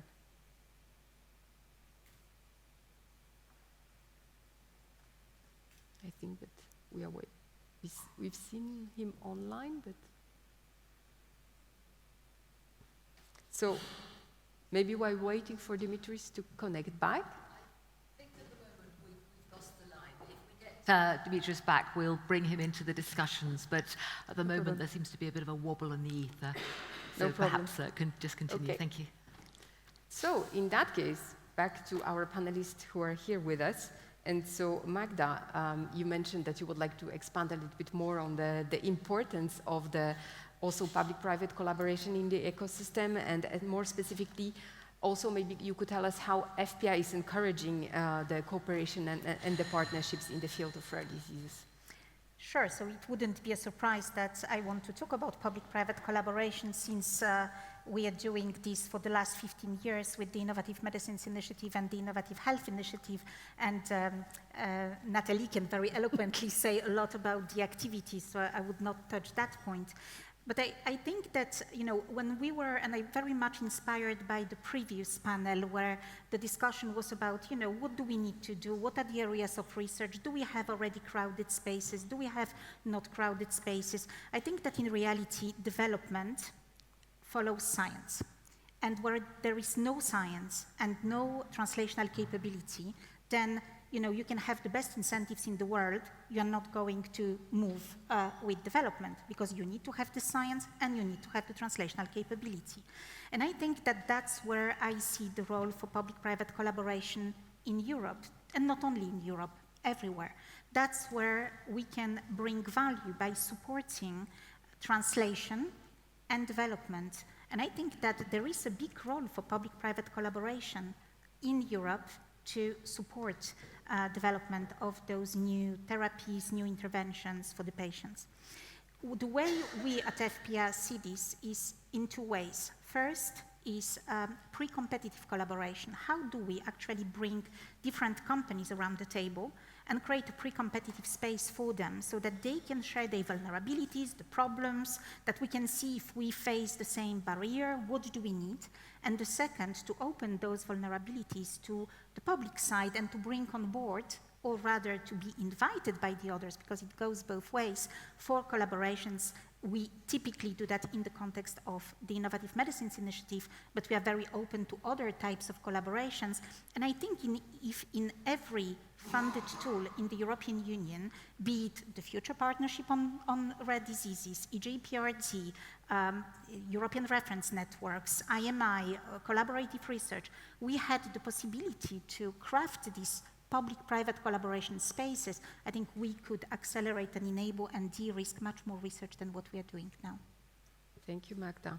You've mentioned that the importance indeed of the pre-competitive collaboration and the space where we can do things together with the industry. Maciej, we know that the European reference networks are extremely important, an important element of the rare disease ecosystem, not only as the healthcare givers, but also as a research component. So how do you see also, what are the lessons learned from what we have done already until now with the European reference networks, and what is the future, and how we can enhance the collaboration between ERNs and the industry, for example? Well, this is an excellent question, Daria, and I think this is something that we have been trying to address for a while. We as the industry on one hand, and companies and the bigger community of stakeholders building the European reference networks. The problem we have identified for some time is that for now we have a really wonderful concept of European reference networks put in place by the European Commission, and really building an amazing capability and capacity for rare diseases across Europe, and pharmaceutical industry companies that are largely aside and not really connected with this ecosystem of the reference networks. So with this in mind, last year, as a group of people who really want to think about the future, we founded a new initiative which is called Together for Rare Disease, and this has been growing really beautifully over the past months, with the very idea of trying to define the challenges, the bottlenecks, and actually solutions to bring together companies and the European reference networks into a fully working organism or collaborative that could start addressing and leveraging an opportunity that European reference networks provide. What those are? We can mention a number of them, and I think they are all very important. We know that there is a huge need for generating data, for example, in the space of rare diseases, and currently Europe, while a union, is functioning as a lot of fragmented little pieces across Europe, and the same applies to data. European reference networks offer this amazing opportunity to start doing this right at the European level and across Europe, leveraging the huge capabilities around. Now, we need to find a way to connect the industry so that there is no trust issue, problem, conflict of interest problem, or any other problem that have been raised to date, and that we actually find a way to bind those two organisms into something that will create a lot of synergy, both in developing data, in actually perhaps designing and executing clinical trials in a more innovative way across Europe, to advise on the kind of science level in a much more novel way in engaging the entire ecosystem of ERNs. There are multiple opportunities, and also I think the biggest one is that finally if we crack the code to building those collaborations, we will be able to do something which is not seen today, which is scale up important interventions that will be crucial for rare disease community. One such example goes in the direction of diagnosis. If we crack the code of how to leverage ERNs for better diagnosis of rare diseases, the current time of waiting for, on average 5 years of waiting for a diagnosis of a rare disease could be dramatically reduced, and that would be an amazing outcome for the entire system. So that's what we are trying to do with the Together for Rare, and I think we are getting there. Next month there will be a first policy set of recommendations published in the European Parliament, and I think we are also preparing now an amazing lineup of pilot projects to demonstrate what you can actually do, so you don't have to be afraid of each other, and you can actually create those partnerships in a very meaningful way. Thank you, Matej. Natalie, Matej mentioned about all the possibilities that are lying in different partners, also the European reference networks. The innovative medicines initiatives and innovative health initiatives are one of the major actors also on at the European and international scale, although not dedicated specifically to rare diseases, but obviously bringing all the necessary actors that can play in this field. So can you share the experience from IMI and what is expected maybe also for the IHI and the possible contribution to rare diseases? Yeah, so rare disease has always been important in IMI, and actually if looking back at the strategic research agenda of IMI2, rare disease was one of the health priority that we had to tackle. But one could say, well, we haven't done much because in a way, when we look at the number of projects that we have been able to fund in this area, maybe seen quite limited. There is a reason for that, is that while we are bringing all the partners together and we really want to do things at scales, we want to be transformational, where we can bring all the companies together to work on a shared challenge. But of course, this challenge has to be as well of public health needs. So we have to reconcile all these elements. So for long, it was not entirely sure where we could anchor and where we could start a program or meaningful project in the rare disease, knowing that this ecosystem was already quite, I wouldn't say quite crowded, but there was quite a number of initiatives. So our interest is not to duplicate. Our interest is how we can contribute and bring really our value in that fight against rare disease. And in parallel, we started to have as well some discussion on advanced therapies. Of course, not all advanced therapies are for rare disease, but there is quite a lot of advanced therapies for rare disease. So then we had many consultations as well, again, on this area, how we could really found things that really would unlock the challenges and really enable to speed up the development of advanced therapies. And again, here it took a little bit of while because in a way it was often felt maybe a more competitive space. So really to find out where we can be in the non-competitive. And suddenly we nearly had at the same moment the launch of the project RDAT, and Dr. Azus, who will be here in the next session, can say more, on advanced therapies for rare disease, and at the same time, the Screen for Care project, which is quite a big project in the diagnosis and how we can shorten the diagnosis of patients and really focusing here on dual approaches with digital solution and the newborn screening. So we have now these two big projects on the rare disease, and I believe that with now moving to IHI, because at the time of IMI, even our scientific committee made a recommendation on where we could continue the public-private partnership. And with all the IHI and the connection of all the sectors and the conversions of all the technologies, we can go even beyond now. And actually, you may have seen already that we have, again, one call expected to be launched by the end of this year, where we are again focusing on the advanced therapies, but for rare disease. And this is again to look more at the technological center of excellence, where we could, and that comes back to what Magda was saying, where we can translate the technologies and do high control technology that will enable the development. So I'm pretty sure that in IHI we will see more of the project in this space. We just have to find again what is the anchor as a PPP that we need to be, because and contribute to the other initiatives. But we have other projects in IMI that will help a lot as well with the rare disease. And just to name one, EU Pearl, because we were talking about the clinical trial.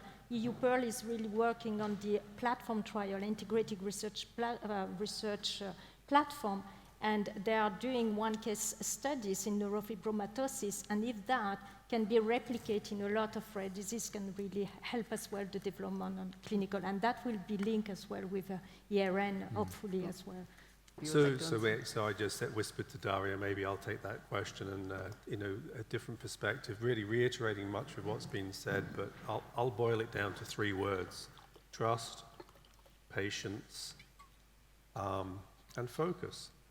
So, different stakeholders, if you're an academic, and I can be critical of academics because that's how I grew up, is we're very protective and we don't trust.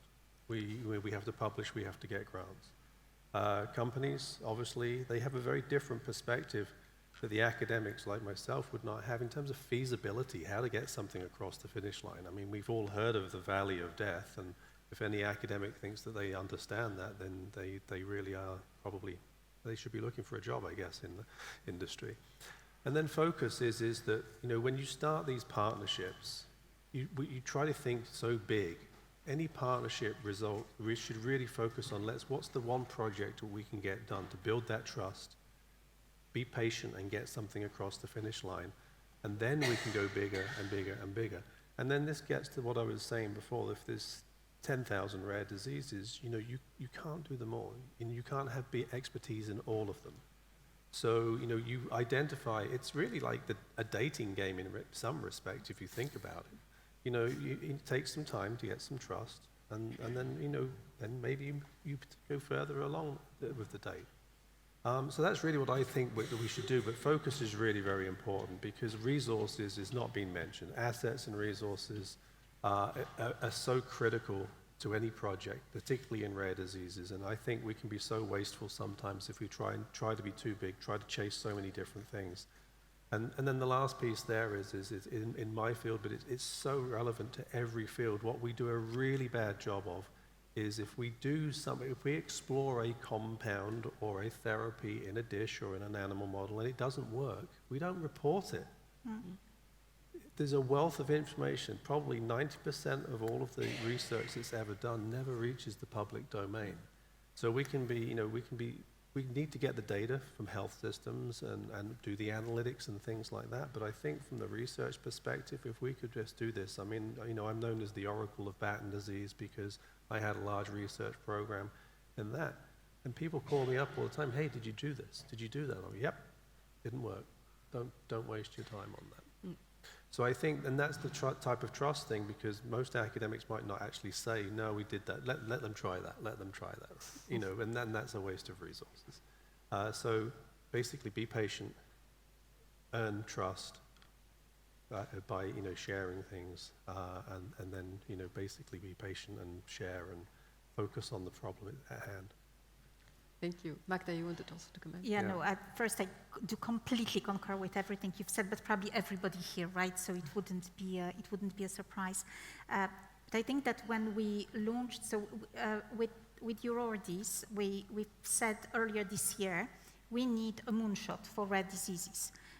We need a moonshot where we can bring everyone together and whether we can also, amongst other things, tackle the question of science and translational science. We need an ecosystem, and everybody says the word ecosystem, and I bet, as a linguist, that if I ask every one of you of what you mean by ecosystem, you would all say something different, okay? Because we all think about my ecosystem, my group of people, my collaborators. We don't necessarily think about what Dave said in the previous, in his introductory speech, a lot of smart people from various horizons coming together and working towards one focused goal. So when we called for this moonshot, I think I wanted to test the hypothesis that we actually don't have yet the ecosystem, because everybody claimed that we do have the ecosystem. So we started talking with European research infrastructures and with EURODIS and with other industry associations like UCOP, like Europa Bio, and we said, okay, do we have that ecosystem? And we all came to the same conclusion. We need to bring the ecosystem together, because ecosystems, many ecosystems, we need to bring them together. And the focus, to your point, of what we can do is not only look at disease by disease, because we can spend ages on trying to prioritize which disease to go first, but maybe with these large-scale public-private partnerships, we could do a little bit of a structuring effect on the ecosystem to put the glue that it's missing in the system. Can we look at accelerating translational research? Can we create centers of excellence so that we can help everyone from public and private, small and big companies who come with an asset to actually bring it through the system much faster? Can we facilitate clinical trials in very small populations? Can we learn finally from all these thousands of projects that are financed left and right, bring all the tools together and do a much better job in doing the N of 1, N of 10, or whatever else it is? Can we do what Maciek said about the data, to bring the data ecosystem together and then to connect all those dots? And some of these would require, or would benefit, sorry, not require, would benefit from participation of industry, because we do have what others don't have, and you made that point as well. Now we, as industry, need to listen what the academic ecosystem has to tell us, because we don't know everything by far, and sometimes we don't even know that there is a science that we could translate. So I think that that's where we can focus, by not addressing disease by disease, well, that as well, but in addition to doing that, to actually help to create that structure in which we can progress all programs, we can accelerate them, we can enable them, we can, I think, do a much better job in the future. And that's, you know, I pray God that we can actually do that in the next public-private, public-public, and whatever European funded scheme. May I add to this?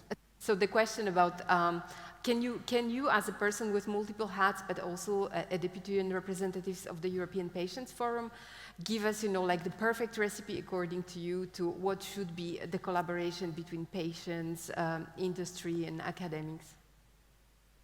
Thank you. I'm not sure about the perfect recipes, so I'm not good at this. But I can tell you from our experience what works and what doesn't work. I think the more engagement, the more trust that we build inside the ecosystem, that I agree, but you know, we don't have an ecosystem. We have pieces of the ecosystem. And what we need is the glue, the harmonization, and also doing better with our resources. And when it comes, if we focus a little more, let's say, to Europe, which is a different region, let's say, from the other side of the ocean, we see that although we have a lot of initiatives, we have a lot of work done in academia, very few of them finally reach to, let's say, final stages. So we do miss pieces of the ecosystem. This is my first comment. What we saw also from our patient advocacy groups is the lack of harmonization, because if you consider, for example, rare disease development, this is not something that will be done in a country or even in a region. We're talking about global development products. And we need everybody to be on the same page. We cannot have this lack of harmonization sometimes, even within our regulatory agencies. If I can, let's say, quickly put my PDCO hat, we see that we have some lack of harmonization. What is the ask that we ask from the companies to develop? But also inside, if we look internally, let's say, to us, we need more funding, definitely, but we need structural funding, measurable funding, and we need to bring all these initiatives together. And for us, at least, definitely one part of the gluing is the patient organization, is the partnership that we already have developed with everybody. But we really need to build the ecosystem. I'm really echoing what the previous speaker said. Thank you very much, Dimitris. So we have plenty, I'm sure that there are plenty of questions coming in for the panel. And it's just lovely, Dimitris. We're thrilled here to have connected with you at last, and thank you for that. I like the idea of the glue. As Dario said, there's so much more to come. Any questions here in the room that somebody would like to put a point directly? Hands up, don't be shy. Oh, somebody over there, please take the microphone. Who are you, please? So I'm Patrick May. So I'm the founder of an association on vaccine in Europe. I cannot talk about IHI, but I can talk about IMI. And I participate to a program that is called Advance. Thanks, you know quite well, Magda. Thanks to the former president of IMI, the Professor Michel Goldman. What I can say, what is lacking in all this European project is that once it ends, it ends. And there is no sort of a springboard or anything else that allow to continue that. And if you have a very good partnership during an IMI project or during an IHI project, after, when it's done, there is no follow-up at the end. And that happened for most of the European project, and it's really a pity because we gain a lot of knowledge, we gain a lot of trust and collaboration. We've done a very good job with Advance, and when Advance was ended, hopefully because we were 3 people really willing to create something after that Advance project, it's called VAC for EU, and it's probably, I wonder how many projects followed after IMI project that were financed by IMI. Patrick, thank you for your question. And Daria, Magda, you would like to address this? Yeah, thank you, because this is a really important point, is that the projects that the European Union is financing is supposed to be a springboard to something else. It is not supposed to continue and being funded, and I find it personally a pity. But this is where I think we can again try and join forces and to look together with public partners, private partners at the implementation part during the projects and as they end, because it is really important that we look at deployment of results and that we prepare the ground for implementation in research practice, in regulatory practice, in medical practice. This shouldn't happen at the end of the project. This should be thought through and be built in any initiative that we are doing. So I don't have a clear response to Advance because this is a very specific project as well.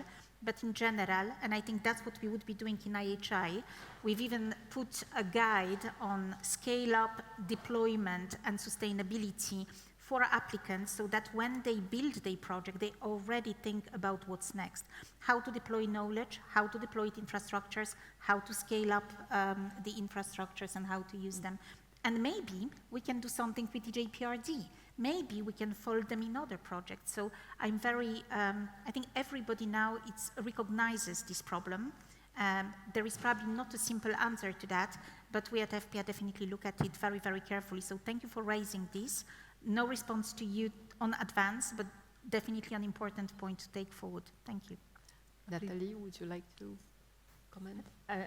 I mean, just to add to what Magda said, indeed, that was something that we were a lot confronted with, especially early project from IMI 1, because indeed all the teams were already very involved in doing the work and not thinking maybe of the what next. And it's true that we live with the constraints of the rule, that we cannot continue a project, we cannot found another project with the same partners. So we had to somehow, that was as well something raised by our scientific committee, so we put in place some recommendations. So a lot of projects from the start starting really working on their what next. And of course, there is no magic solution for sure, even if we have guidance and we have everything, because it depends as well. Not everything needs to be sustained.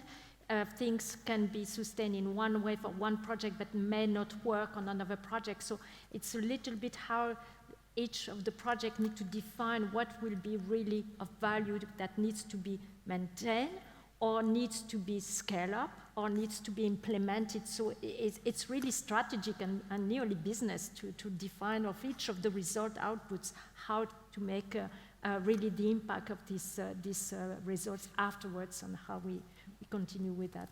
That's every project, I think it's a difficulty faced by everyone. Shall we just see if there are any more questions in the room while we're here? Oh, we've got a couple of hands up.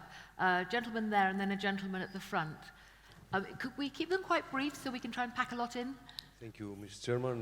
Good evening, citizens. My name is Angelos Karlaftis, EPAFOS advisors who represent here the ECOEFS movement, a pan-European and Mediterranean movement, regional one, which is based in direct democracy, in science, and in ecology. I'm expressing the health department, which is GIRAS and aging committee. So I have an answer to the gentleman, because of the Academy of Science of Belgium.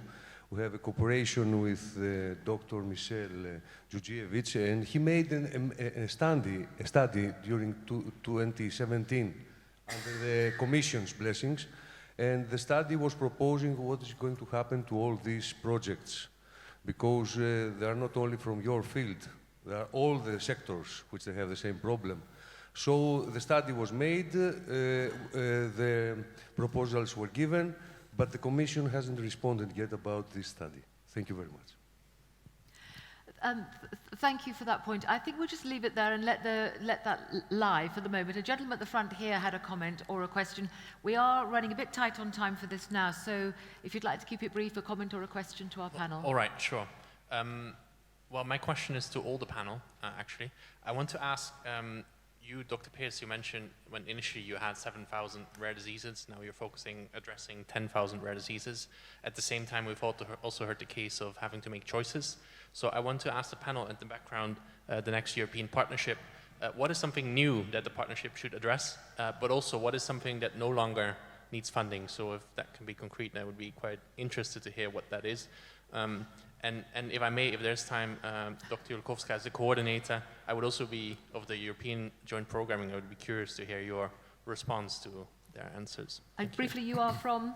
Right, I forgot about that in the interest of time. Ubroet from the Netherlands House for Education and Research. Gosh, briefly.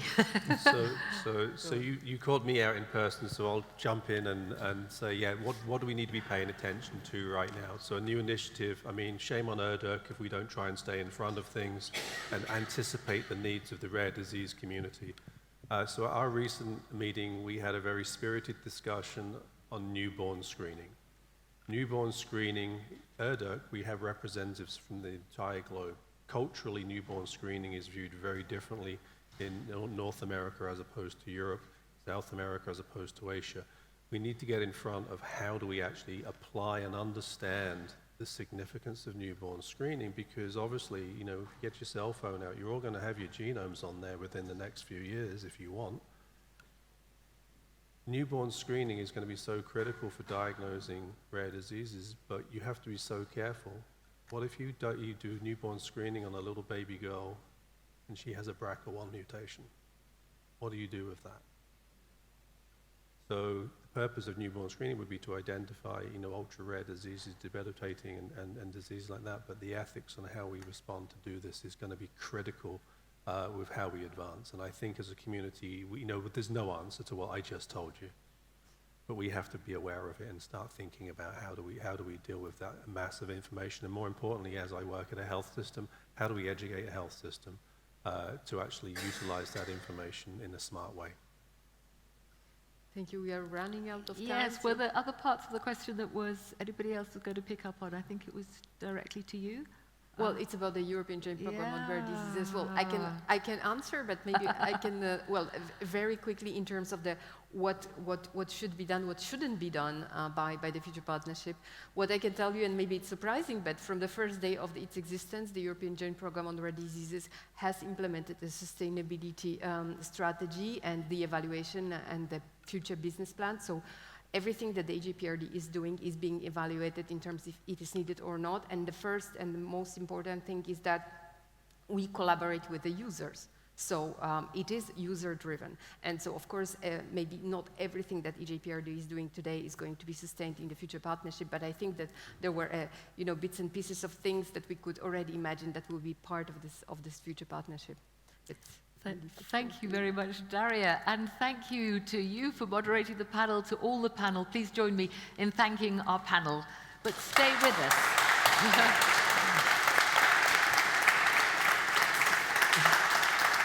Panel, please stay where you are just for the moment, because the wonders of technology, I think, are going to allow us to speak to our next guest, who is going to give us a nice a wrap-up of this session. I'm delighted to welcome Professor Rima Nabu, who is Professor of Pediatric Neurology at Paris Descartes University. Welcome to you, Professor Rima. Thank you very much. Unfortunately, I'm really happy to be here. I will go quickly also, but I missed maybe the beginning of the session because of technical problems. And I will take some points that were really important. What was said about the ecosystem is really important, because we should use terms that we should better define. And the ecosystems is a word that we tried to define in the EJPRD, putting all people at least together, but we had a big lack of the private partners of the industry. And I think we cannot talk about an ecosystem without them. The second point is about the glue. I think the glue is important, but you know, it's like Dimitrios was talking about this, but it's when it's a broken system. The glue is important, but it's not useful when it is done. So maybe using some vision for our projects and not using very late the glue when we have too many pieces, it's important. And involving the partners that are important, the patient, the researchers, the health practitioners, and the industry involved in the health problems is very important. And I will just end with what is done and was still to be done. I think that we did a very interesting survey on the research networks and clinical research network with IRDER, and EJPRD was inspired by all the gaps existing. So there are still things to do. Data sharing, we initiated doing that. Homogenization of data, we initiated. Mentoring of the project and thinking about how to take over very quickly is done also. And these are things that are really important. Accelerate the innovation. Disseminate is also important. So I will stop here for the sake of time also. And I'm happy to listen to the second part of the discussion. It's lovely to hear your thoughts there, Rima. Thank you very much for that. I'm sorry that technical problems meant you couldn't hear earlier, but the key points you pick up on there were raised by the panel, and I think that's a very interesting point that you raise about data sharing. One of the questions that came in online was about how global the ecosystem can be in rare diseases, and perhaps that sharing that you talk about. What's your perspective there, Rima? Can data be shared globally, or is this something that has to stay in Europe? I'm a big defender of the global sharing based on very, I would say, strict frame of regulatory issues. I'm not a regulatory person, and I'm a medical doctor and a researcher. And I think that in rare diseases, if we will keep on clustering, especially on very rare diseases, we will not go ahead into a clear understanding of these diseases. I will not address what was discussed about newborn screening, but today a big problem about the data that we can have from genome and from early screening is what is the outcome. So sharing data, in my opinion, should be done beyond Europe, and this will help European patients, and will help everyone. And if I may say, beyond Europe, if Britain is now excluded, only yesterday the NHS in Britain announced that they've rolled out newborn genomic screening for babies with very rare conditions. I understand it's the very first time that an entire country has this system now available. These actions are happening, and there is hope there perhaps that these policies and ideas that you're all debating are coming to fruition. Rima, thank you so much for joining us. It's been lovely to have your conclusions there to wrap up the session. It's been a really interesting discussion. Thank you for joining us, and thank you again to all our panel. Let's take a short break again, 10 minutes.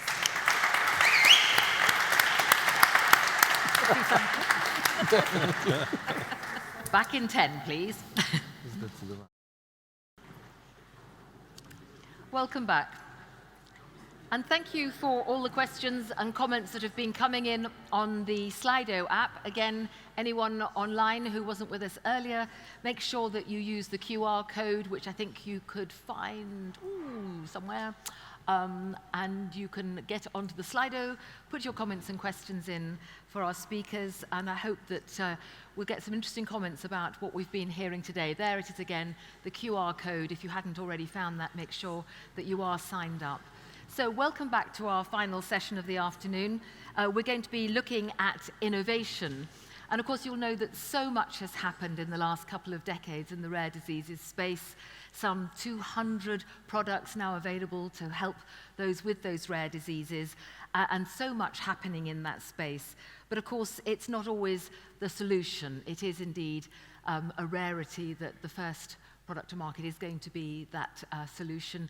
And in terms of a total cure, well, that is certainly that rarity. So I want to now introduce somebody who's going to talk to us a little bit about those unmet medical needs and the need for greater innovation. MEP Stelios Kimpouropoulos of EPP in Greece. He is a politician, he's a psychiatrist, a social activist, and in childhood he was diagnosed with SMA, with spinal muscular dystrophy. Here's his video.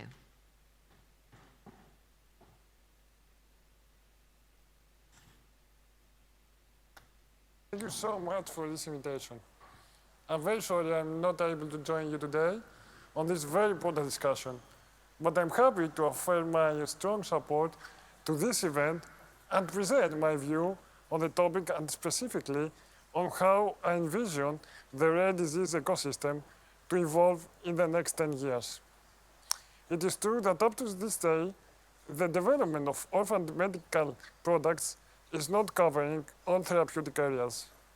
The ongoing regulation on orphan medical products has significantly advanced the research and innovation in medicines in rare diseases. However, 95% of rare diseases still have no treatment option.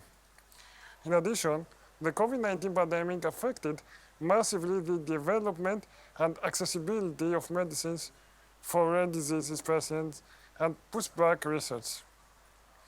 Despite the difficulties experienced in the last years, I find that the drafting of the European health data space that is currently taking place and the upcoming revision of the Orphan Medical Products Regulation provide us with two very promising opportunities to engage toward a resilient ecosystem for rare disease patients. Nevertheless, it is very important to use those instruments in a way to move forward and not to step back.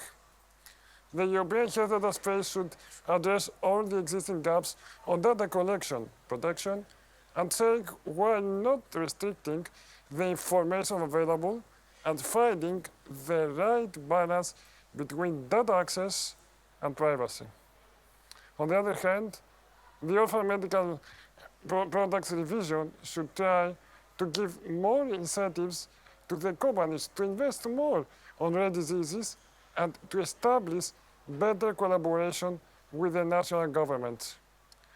In order for the European Union to enhance the innovative power and global competitiveness of the biopharmaceutical sector, it is important to keep the research in high levels. On the plan for the following 10 years, many more steps should be accomplished. United, all the stakeholders, we should proceed and foster an environment that recognizes the value of innovation for patients and health systems, but at the same time secures an accessible market. However, we should not only ask for quick and easy access to medicine, but also for the necessary psychological, social, and economic help during the treatment of a rare disease patient. Also, through the collaborations, we should make the voice of rare disease patients to be heard and focus the legislative process on their needs. Limited information on many rare diseases should be tackled as it appears to be the main obstacle. The capabilities of high-performance technologies, alongside with the desire of the patients to help, can provide significant results to the scientific community. The European Union should be a strong voice for common guidelines, recognizing the specific support needed by people with rare diseases. Cooperation with local and European authorizations will open the path for solutions and will soften the problems of many patients. Thank you for your participation, and I wish you a successful event.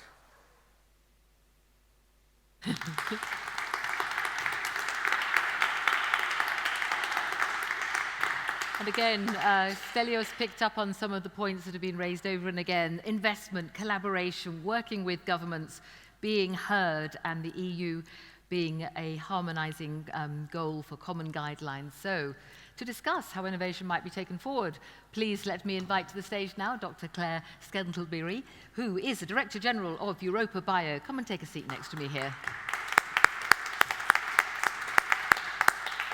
Europa Bio, the European Association for Bioindustries, Europe's largest biotechnology group, Claire. That's the one. Wow. So, you have the answers then. What about innovation? We're talking about innovation here to this fantastic audience here and online. We want to know how things can best be taken forward. There's so much happening. It's a really exciting time. You're out there on the cutting edge then with Europa Bio. What innovations are working and where do you see the best opportunities? Well, I think the word innovation is a really interesting one because, and when we originally discussed this, we talked about, it has become more innovative recently. But I would always argue that innovation, it's been happening for decades and decades. It's not becoming more innovative. Pharma companies are not now embracing innovation. It has been happening for decades in biotechnology. And really, we see Europe is incredibly well placed to bring forward innovative science because it has such a strong research base. But none of this research or the innovation progression through to its destination happens by accident. So often you look at a really interesting scientific progression and you think, oh, that's going to make a really big difference. But it doesn't make a difference until it gets to its destination. So when we work with small companies a lot, you don't have a product until somebody buys it for you. And you haven't got a medicine until it makes a difference to a patient. And that, for me, is really where we need to focus on for innovation. Take the amazing science, but also look at the whole framework around the innovation that needs to take that science forward. Because you look at the most amazing innovations, people are always going to reach for, mRNA, cell and gene therapies. They weren't invented yesterday. They have been in development for decades. They're incredibly high risk. They have uncertain futures, and they cost a huge amount of money and require a lot of skills to bring them anywhere. So it's really important that Europe looks at the whole ecosystem around innovation. And we're sitting now in the middle of a huge legislative change for pharmaceuticals, but also OMPs. And it's all about not the 5% of the scientific journey, which is always going to be amazing science. It is always amazing science. It's the 95% of the journey that then takes it to a patient in a meaningful way. And that requires the ability for that amazing science to run through small companies, which are often started on the smallest of small budgets, especially in Europe, and they need to be able to attract investment, they need to be able to develop skills, they need to be able to plot their route forward as certainly as possible, whilst working on really high-risk science. So for me, the innovation is always there in the science, and we need to continue supporting that with the amazing research programs that we have, both in industry and universities, but really look at the innovation points also that allow that to be delivered to patients in a meaningful way. It's all the way through. It's through regulation, it's through how healthcare systems can access those medicines, how patients can receive them. And in rare diseases, it's even more critical that we plan this carefully because there are so few patients, by their very nature. You don't have a large patient group anywhere, so you have to be even more innovative as to how you are going to enable a technology to progress, to be matured, to be tested, and then to be made accessible. So what do you make of the paradigm that pharmaceutical companies will know all too well of, does the science follow the patient or the patient follow the science, in the sense of, do you start out with a condition that needs addressing and you find the science and the innovation to address that? Or do you find that you've got amazing companies, biotechs, pharmaceutical companies, who are coming up with molecules, compounds, and then finding a way to use those? How is it driven? I think it runs from both ways. I mean, obviously speaking as a biotechnology association, we're looking at the amazing developments in cell and gene therapies in particular. It's absolutely astonishing the promise that they have and the results that they're really starting to deliver after a lot of work in a lot of different companies. But often, there's always, we have a great focus on unmet need, which is right, and I think Europe is a really good place to look at unmet need, and we understand more about it. The more we understand about disease structures and the stratification of patients, no diseases fall into a single category. But you will have this incredible unmet need for which people are looking for solutions, but you then have also, on the other hand, the technology advances that are looking for somewhere that they can go. mRNA didn't start going to target infectious disease. It got diverted there. It was already in the sort of immuno-oncology area. So biotechnology is amazing because the more you understand about the basic science and the developments, it will then find pathways towards unmet needs. And those pathways are, you have the technology push and you have the unmet need pull. And that goes for small companies as well. You have a small company will identify the technology and the unmet need, and what we need to ensure that there is enough financial pull, and so that they know that they're going to be able to bring the investment so that they can mature this right the way through to patients. And when we're thinking about the revision of the regulation here in Europe, and you talk about the small numbers, although of course when you add them all together, the numbers are not so small for across the diseases. We had 7,000 to 10,000 different rare diseases. But when you're talking about on the European scale, and each national country has its own data, then the numbers are small. And then we talked earlier about how can you be competitive with countries like America, or perhaps other countries we could think of. How can, on a European scale, then, this innovation be either harmonized or scaled up in a way that serves Europe best? I think Europe's done an amazing job so far, particularly around how the OMP legislation enabled Europe. This legislation enabled Europe to set up the small companies that it currently has. They didn't appear by magic, and they didn't appear overnight. The legislative framework in Europe that allowed 28, now 27 countries to work much more cohesively together, that made a huge difference. And it's always the landscape that shapes how well a technology can mature and progress. So the OMP legislation really did an amazing job in creating a critical mass in Europe of small companies. But you're right in terms of it's still 27 countries. And you need to be able to reduce the barriers to data coming together, patients coming together, because as we know, in rare disease more than anything else, you need to work extra hard to build critical mass. So it's not just that there are legal and legislative differences at all national levels in terms of getting through to patients. It's also a fact that the data may be collected in slightly different ways. It's accessible in slightly different ways. Europe's really good at making things difficult for itself.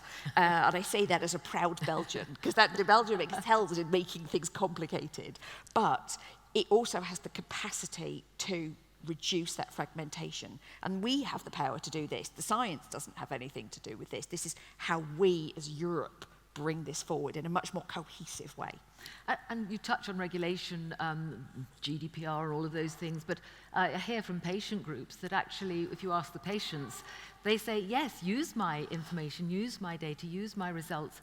I want this taken forward. So there is a willingness on the part of patients to participate and to bring that innovation here as quickly as possible. Is that your experience? Oh, definitely. And it's interesting that way people go, of course I want that to happen. And then you find the interesting reasons why it's not happening. Not because there is no lack of willingness for this to happen anywhere. It's often the immense complexities of the systems in which that data has been generated. It's not particularly easily accessible.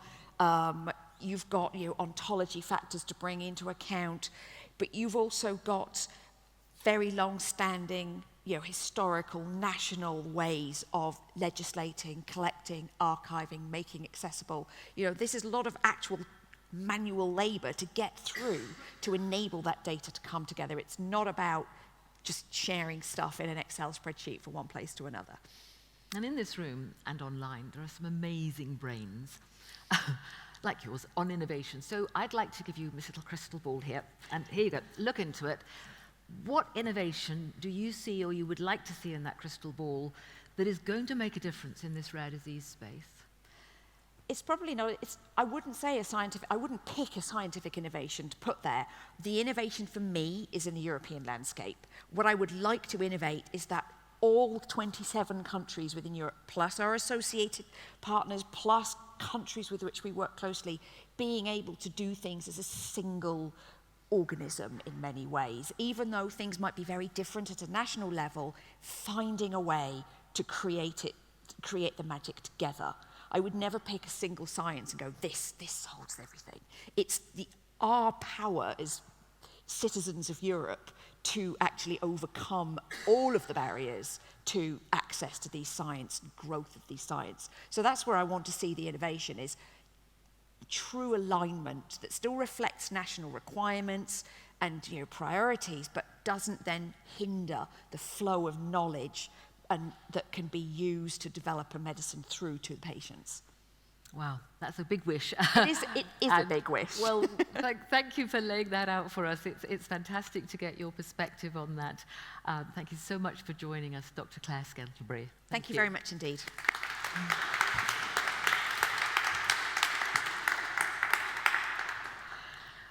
Wow, so many great ideas in there. That was fascinating, absolutely fascinating.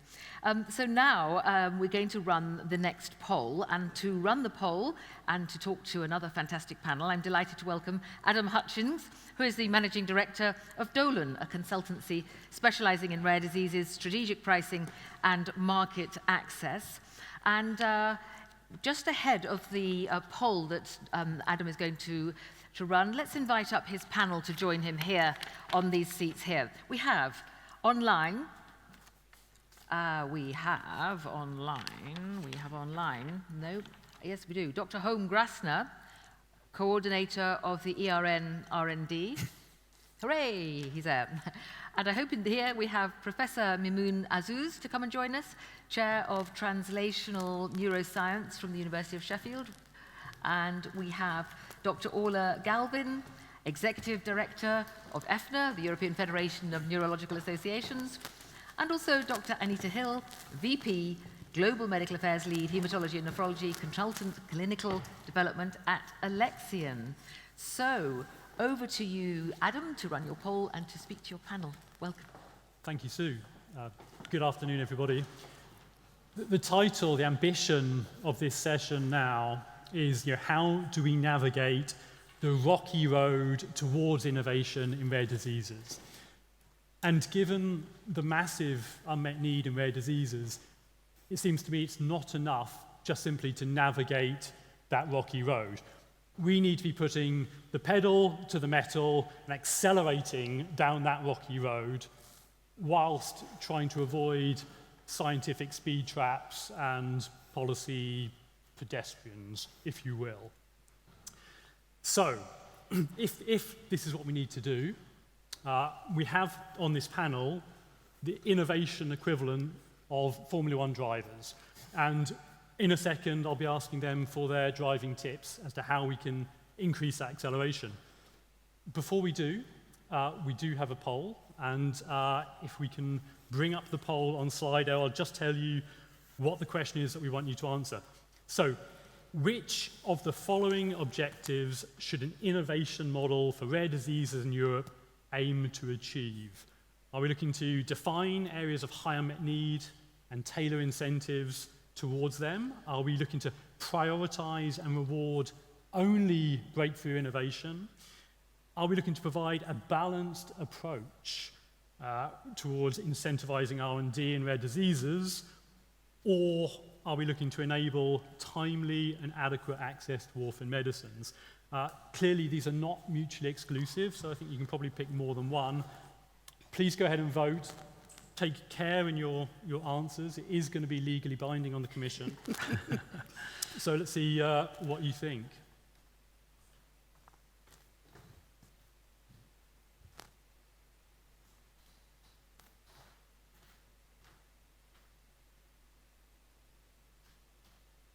Okay, so we have two clear favourites. So people are in favour of timely and adequate access to orphan medicines in Europe and feel that should be a priority around the innovation model.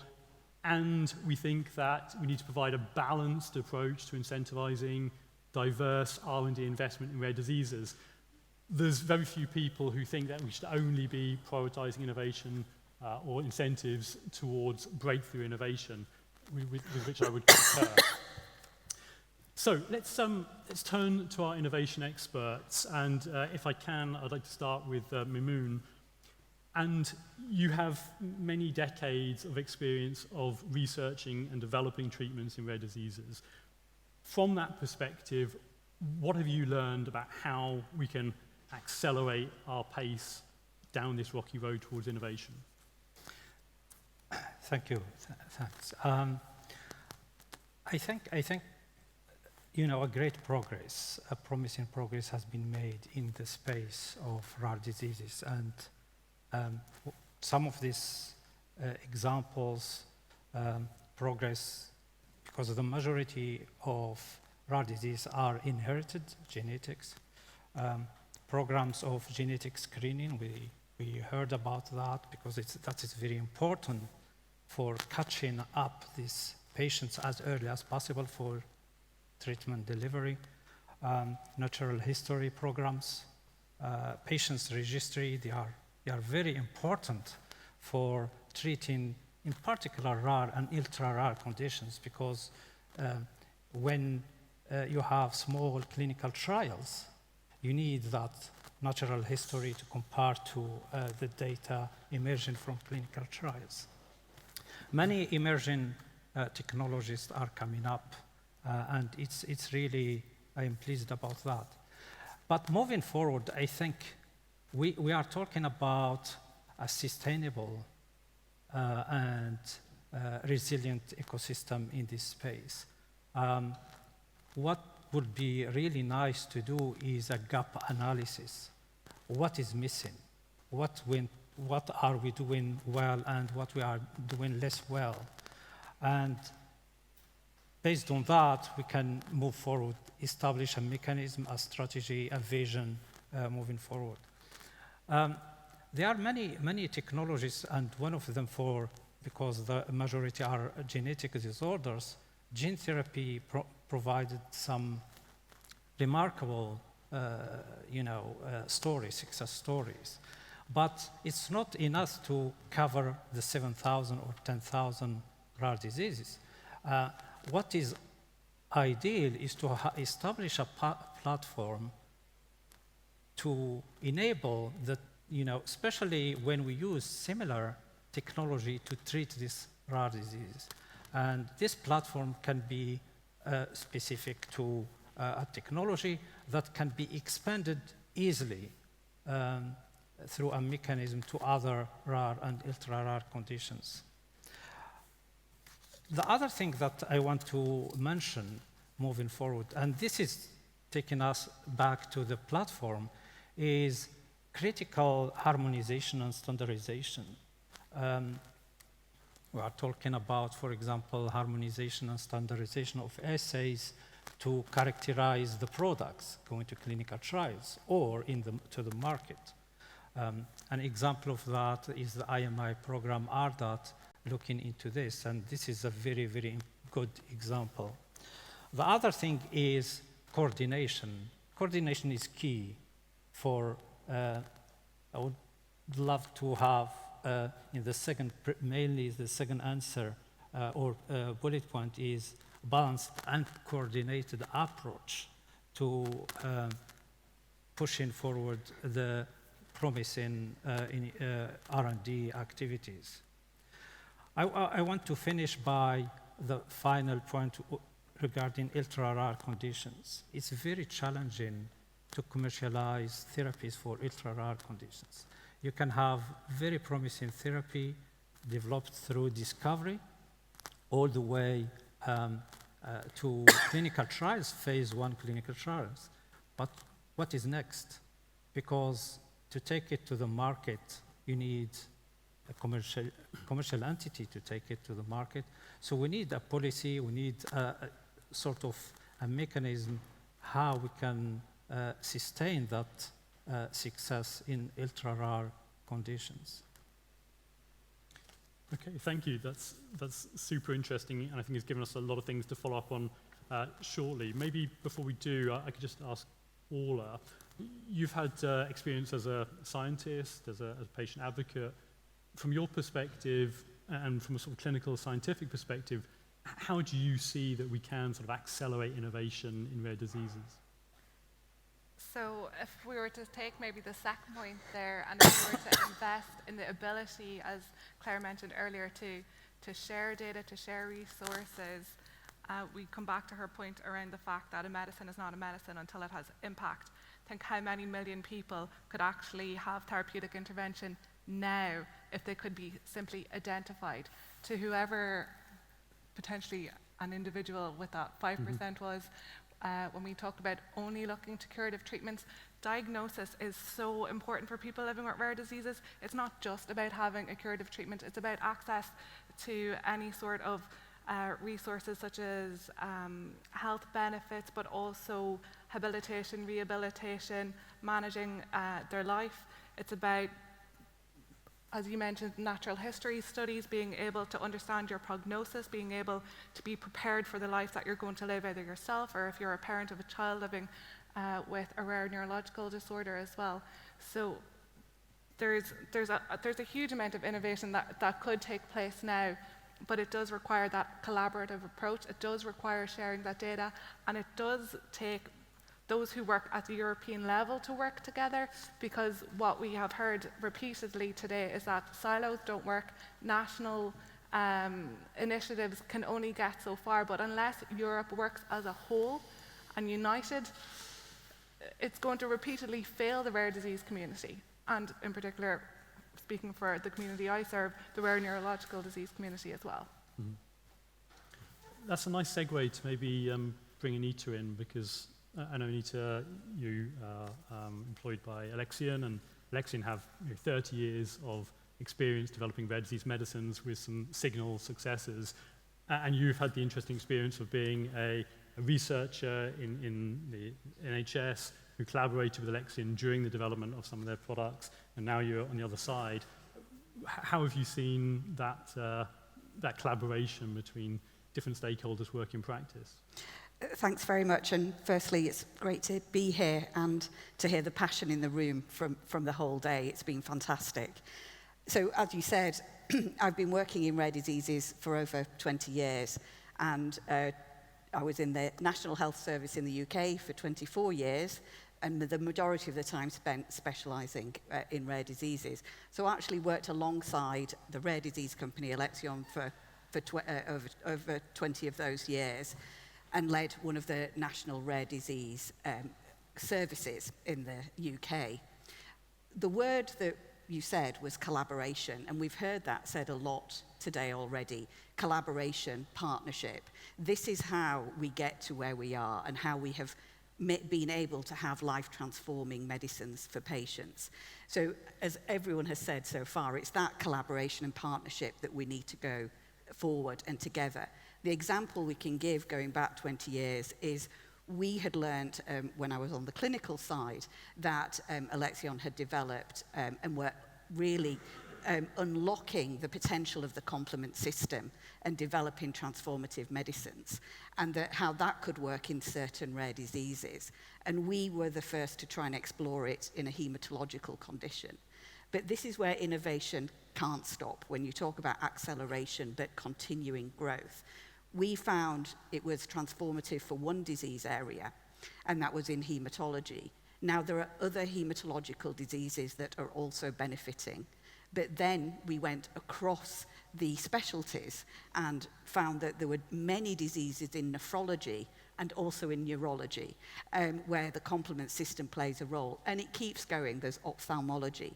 So when we talk about innovation and we talk about knowing the disease, when we actually innovate for that disease, we can see benefits to multiple rare diseases.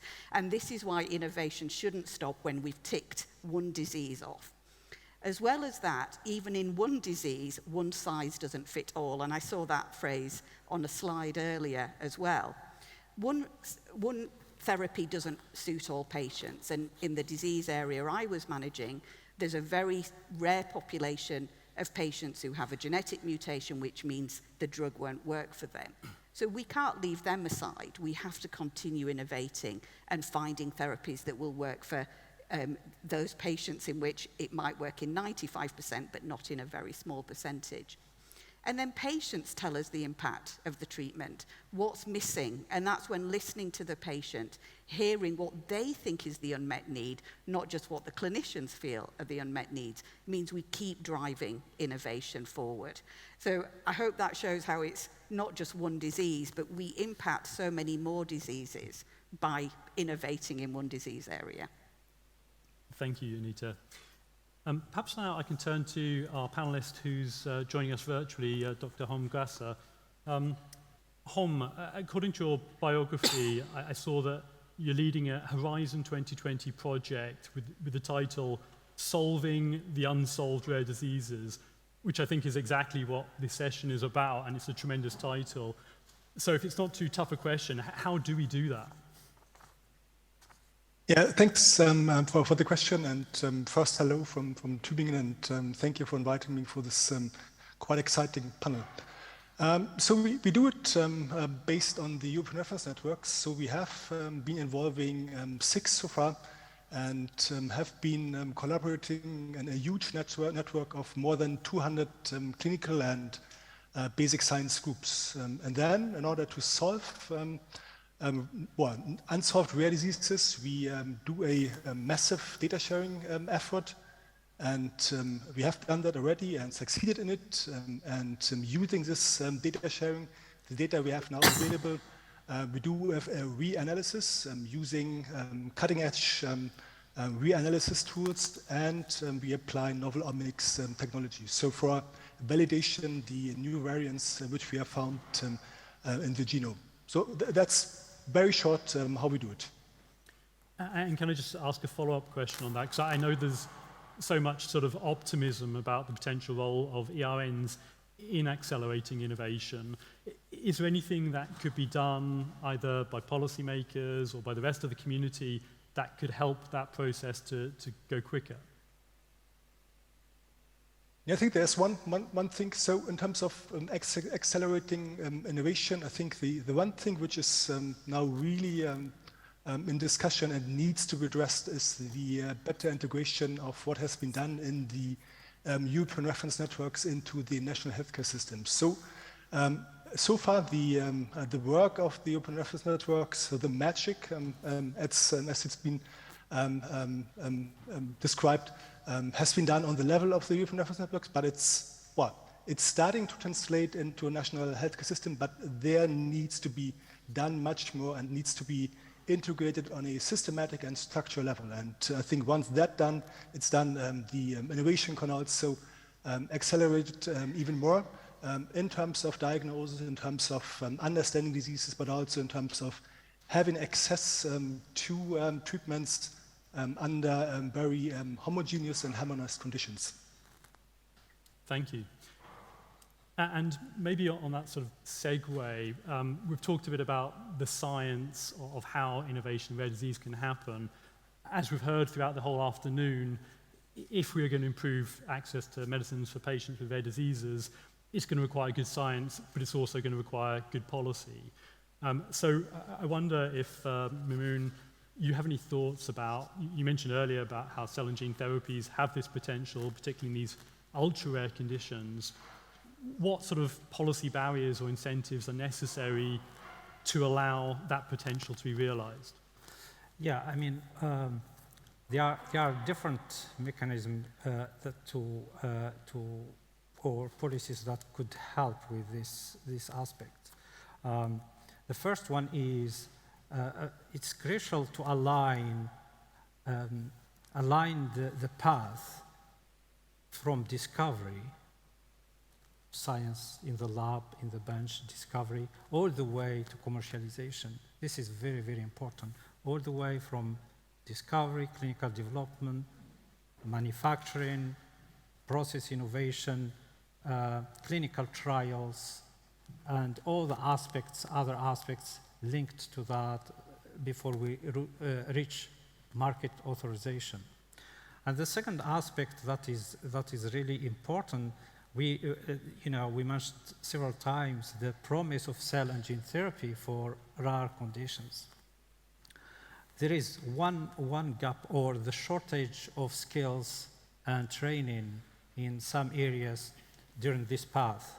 In particular, when we talk about manufacturing of advanced therapies, there is a very, very serious shortage of skills in terms of expert in manufacturing, process innovation. When you talk also other aspects like quality assurance, quality control, harmonization of QC and QP, etc. So I think if there is a policy to enable that and to encourage programs of skills and training in this space could also help. And you mentioned earlier that the economics of developing medicines in very rare disorders is tremendously challenging, which clearly it is. Is there anything that can be done from, say, a regulatory perspective to make it more efficient, maybe cheaper, quicker to develop these products in very small patient populations such that that economic balance might improve?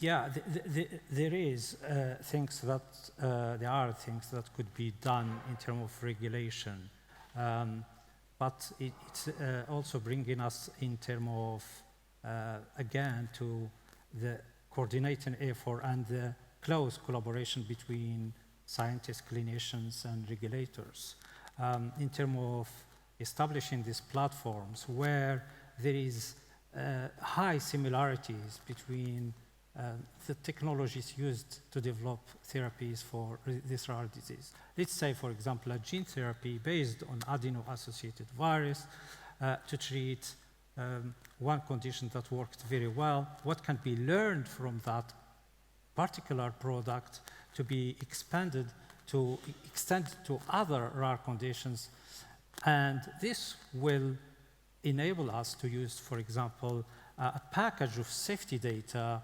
to convince regulators, can we use this data instead of going away and doing extensive studies to support our IND or EMA for clinical trials.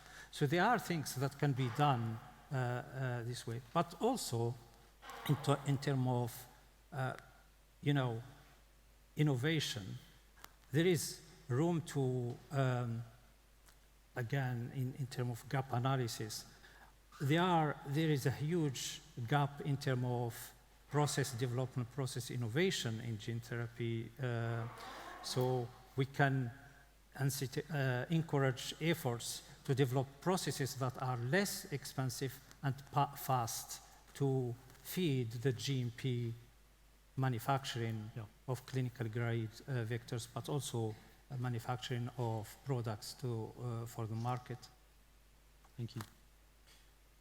Orla, if I'm to pass the policy magic wand to you and you can dictate European policy for a few minutes, what would be your change or to encourage innovation? So the major deficit when it comes to rare diseases is the lack of power with the lack of numbers with the individual conditions in the individual countries. So what would be, if I could wave a magic wand, and what would be fantastic, would be if we could have a pan-European registry for rare conditions. If we could have a one-stop shop process at the European level when it comes to submitting clinical trials. Because again, you'd have to recruit people from all across Europe in order to get those numbers. And then again, when it comes to approvals, that is again a one-stop shop for the pan-European region. And I think that's something that is a policy ask and a policy recommendation that we should be bringing forward, that I think most, if not everyone, could agree on. And it's simple and it's straightforward, and I know they'll say, oh, you're opening the door for this to be a broad thing, but why not ask for exclusivity on this for the rare disease community? We talk about personalized medicine for so many other conditions. Why not start with the rare disease community? So I'd have to say that is probably my number one wish. Granted. Anita, the same sort of question to you. What would you change? So just to add on that, I couldn't agree more. I think it's exactly right that it's so hard to run clinical trials in rare diseases, not just because the conditions are rare, but then you also have to, in some way, ensure a uniform population without concomitant diseases, not on particular other therapies. So you shrink that small pool to be even smaller. And the comment was made earlier today, can we look at the real world data out there rather than having to reinvent the wheel every time we need to develop, or we have an idea for a treatment in a rare disease, but what stops us is knowing how we would actually conduct the clinical trial. So I think these are discussions that could really help the development of those therapies. Thank you. I'll give the last word to Holm. Sorry, you're looking back in my head for most of this. Given what the other panelists have asked for, is there anything that you would add to that list, or anything that you think policymakers need to be prioritising in order for things to improve and speed up in terms of innovation for rare diseases in Europe? Yeah, so I think I can actually take one thing off the list, which are the pan-European rare disease registries. The European reference networks are establishing pan-European registries for all the rare disease patients, at least seen at the member centers of the European reference networks, but also expanding to the respective European community. So I think this is actually being done as we speak, so to say. And then in terms of adding to the list, I would have 2 points. So one point has been mentioned already. That's really the platform approach, and the platform approach does not just apply to the development of the novel transformative treatments, but also to trials. So we need platform approaches and trials because we're dealing with a low number of patients for the respective diseases. And then as a second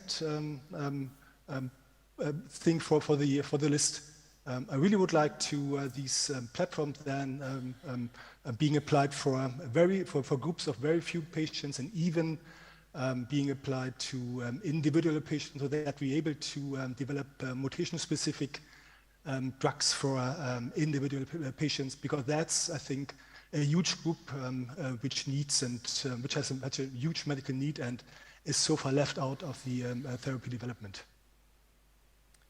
Thank you. So I think we're now taking some questions, Sue.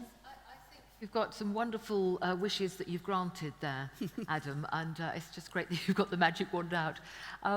But I wonder, we've got a great panel. There may be some questions from the room here. Anybody who'd like to raise their hands and put a question, and also encourage people to put their points online. A couple of things that have come through on the Slido there, picking up about Anonymous again, that very busy person. You never know where you in the innovation process where the innovation process will take us. The ecosystem should support the full spectrum of innovation, and in rare diseases, this is critical. So perhaps a point there about future-proofing when we're looking at that revision of legislation, and perhaps I could bounce that to Orla. Do you think that's important, that you've got to future-proof, really look ahead? Yes, but there's also opportunities within different policy initiatives and directives that might be, for example, if I may refer back to neurology, at the moment this year we have had the adoption of the Global Action Plan on Epilepsy and Other Neurological Conditions, which is a 10-year plan, so looking forward to the next 10 years. There's sections within that that focus on research and innovation. There's an opportunity now to make sure that at the member state level that entities, whether it's national neurological societies, whether it's patient groups, whether it's clinicians, whether it's the brain councils, that they come together and speak at the national level about something like the Global Action Plan to ensure that rare neurology, for example, is something that's brought through. We also have the Healthier Together initiative. There are a number of strands there. Again, one is on mental health and neurological conditions. Again, tackle that at the member state mission level. So there are opportunities there. There's also opportunities in common disease areas. If we look at innovation in healthcare and disease monitoring, you can't attend a single event in Brussels without someone mentioning wearable devices, tech, disease monitoring, health monitoring. And again, why not let that be applicable to the rare disease community, where we can then again generate and collect data, but also have the opportunity, that this is a complaint that we always have here, that there is no opportunity for, or a limited opportunity for therapeutic augmentation, for example, as a condition might progress. And this is very true for the rare disease community. There is that lack of opportunity. So there is a world of opportunity there, but I think we have to think outside the box and look at other conditions and other innovative areas. And I wonder if I can put that point then to Anita as well about future-proofing, because we don't know what's around the corner as the question was put. So the legislation, the regulations that are being revised, how can they look ahead to cover what might come up? I think obviously it's a very important point for the development and future innovation of all therapies. And I think when legislations are made, it's just making sure it's not changed again 5 years later, that it does actually maintain the message or the narrative that it wanted at the time, and to make sure that changing people, individuals, parties, that they continue that, knowing that this was a long-term plan, so that we can follow through on that innovation without having to reinvent the wheel maybe 5 years down the road. Anyone in the room like to comment on that? Because we've got some great stakeholders in here. Anybody like to give us their perspectives on this? Because you've heard all sorts of fantastic views today. I want to hear from you. Oh, well done. Julia. If the microphone could come forward to Julia, and let's hear your take.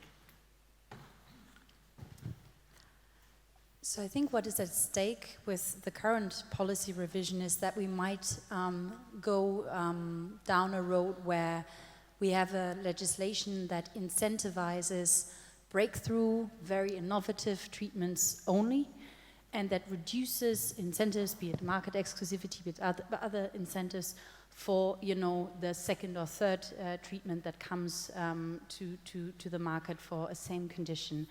And I would be very interested to hear reflections on what would happen in such a system. Is that really the way we should be going? And that's maybe also linking up to that earlier question that was asked in the other way around. Do we not need widespread investment across all rare? Adam, who are you bouncing that to? Whichever panelist cares to take it, I think. I might like to make a comment that sort of a separate comment, but also partially might answer some of what you're asking. So I know, for example, today the MEP interest group on transformative therapies is meeting in Parliament. Something that's being discussed is a call for a change in the cross-border directive. So it will hopefully allow, for example, if a country within Europe has access to an innovative therapy, that it means someone in a different country that they might not necessarily have access to, they can travel there. The other thing that's coming up in discussion with them today in Parliament is around the need to simplify the legislation, to make it easier for people to figure out if they can actually travel, for example, to access therapeutic innovation therapies that will have huge impacts on their lives in a different country. So I think we have to, again, just be mindful of those types of opportunities that are there when it comes to tackling the legislation around access and availability to innovation in rare disease. You would come in. I think it will be probably a risk to limit the incentives to one area only in rare disease space. One thing that I would like to mention is we mentioned gene and cell therapy. This because they are very promising technologies for rare genetic inherited conditions. These are highly specialized therapies. It's not like a drug that we take at home, etc. The logistics at hospital that needs to be put in place for patient to be treated are, highly demanding.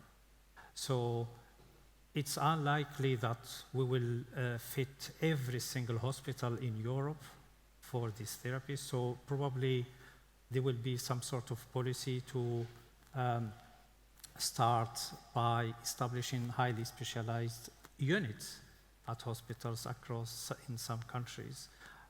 My experience is that families with mainly children or patients with rare conditions that are eligible for gene or cell therapy travel, and there are mechanisms to enable that. So establishing units, highly specialized units, to administer these therapies and have efficient logistics for patient preparation, the drug, the product preparation, storage, and it's highly demanded. So that's something to consider.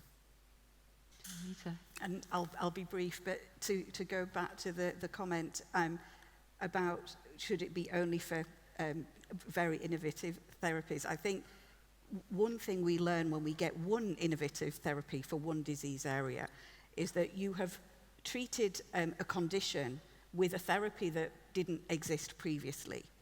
Then we learn more because of that treatment, and we can maybe see a new condition evolving or a new disease area. We learn more about the pathophysiology of the disease. So if we truly want to follow the science and follow the patient and impact the patient, we can't stop with one therapy for one disease, because it's not often the be-all and end-all is that one therapy. We have to go forward and learn what we have achieved and then what is left to do. And that's really then putting the patient in the center of what we're doing. And actually we're treating the whole patient, not just one aspect of it. Medicine and science evolves as we evolve treatments, and we have to continue innovating and not stopping just because we feel we've ticked that one box. Thank you. I think there's another question here. Name and where you're from, please. Dave Pierce, Chair of ERDC and from Sanford Health in the USA. Just really wanted to give a perspective. Thank you for talking about the sophistication level of some of these rare disease treatments.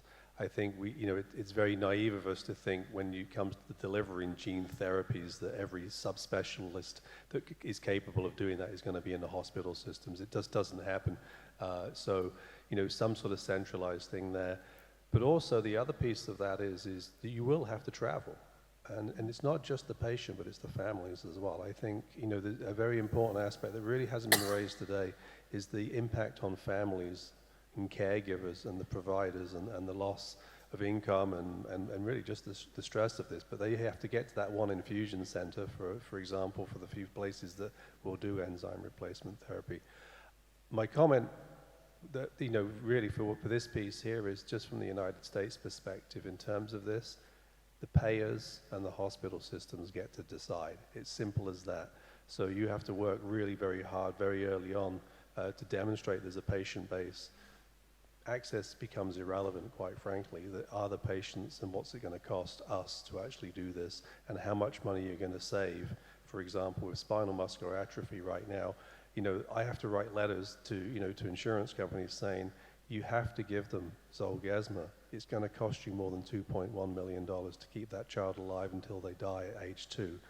The right thing to do is to treat them, obviously, but you have to write a letter saying it's cheaper to save their lives with that expensive upfront cost than it is to keep them alive with all of the other things right now. So I just think that I just wanted to populate the discussion with some of the practicalities that we're talking about, because reimbursement in the United States is a huge problem. Thank you. Gentleman at the back there in the room here, if we could again announce who you are, please. Yes, Angelos Charlaftis au français. In order to contribute to your group here and field, the Americans, they have this economic aspect.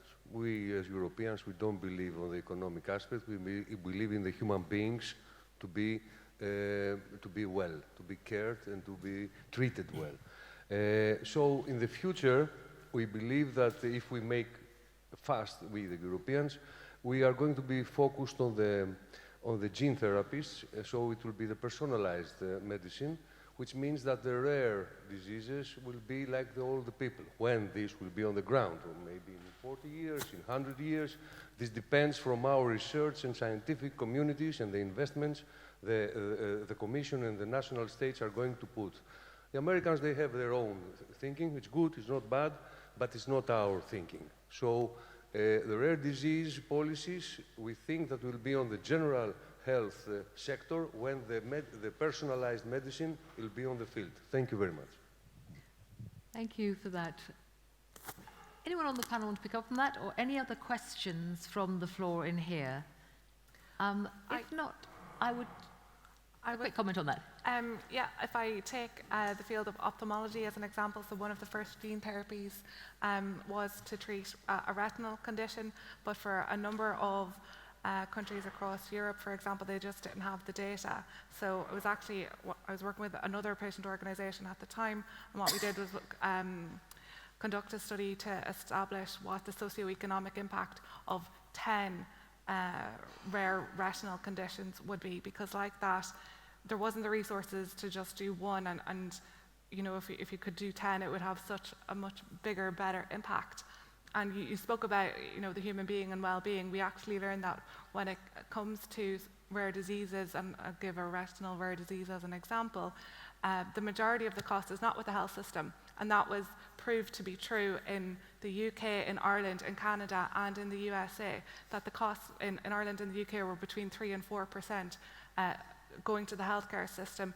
In the US and Canada, it was a little bit higher, but the rest of the cost was actually to society, to the individual, and to the family.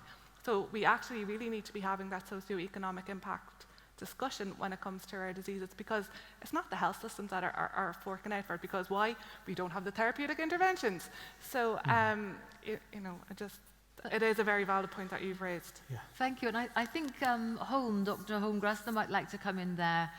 You're up on our screens, Holm. Would you like to make a point there? Yeah, thank you.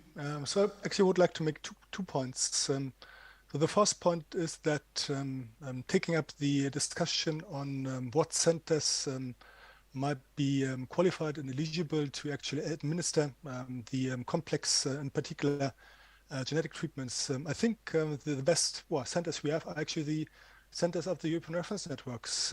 These are the networks which can actually qualify in terms of procedures, but also from the regulatory perspective, the centers to administer these treatments. So I think we have a good resource, and we actually have value to go ahead in that direction. What we do actually in our network already. And the second one is, I think it's not only about costs and finances, it's also about taking the treatment decision.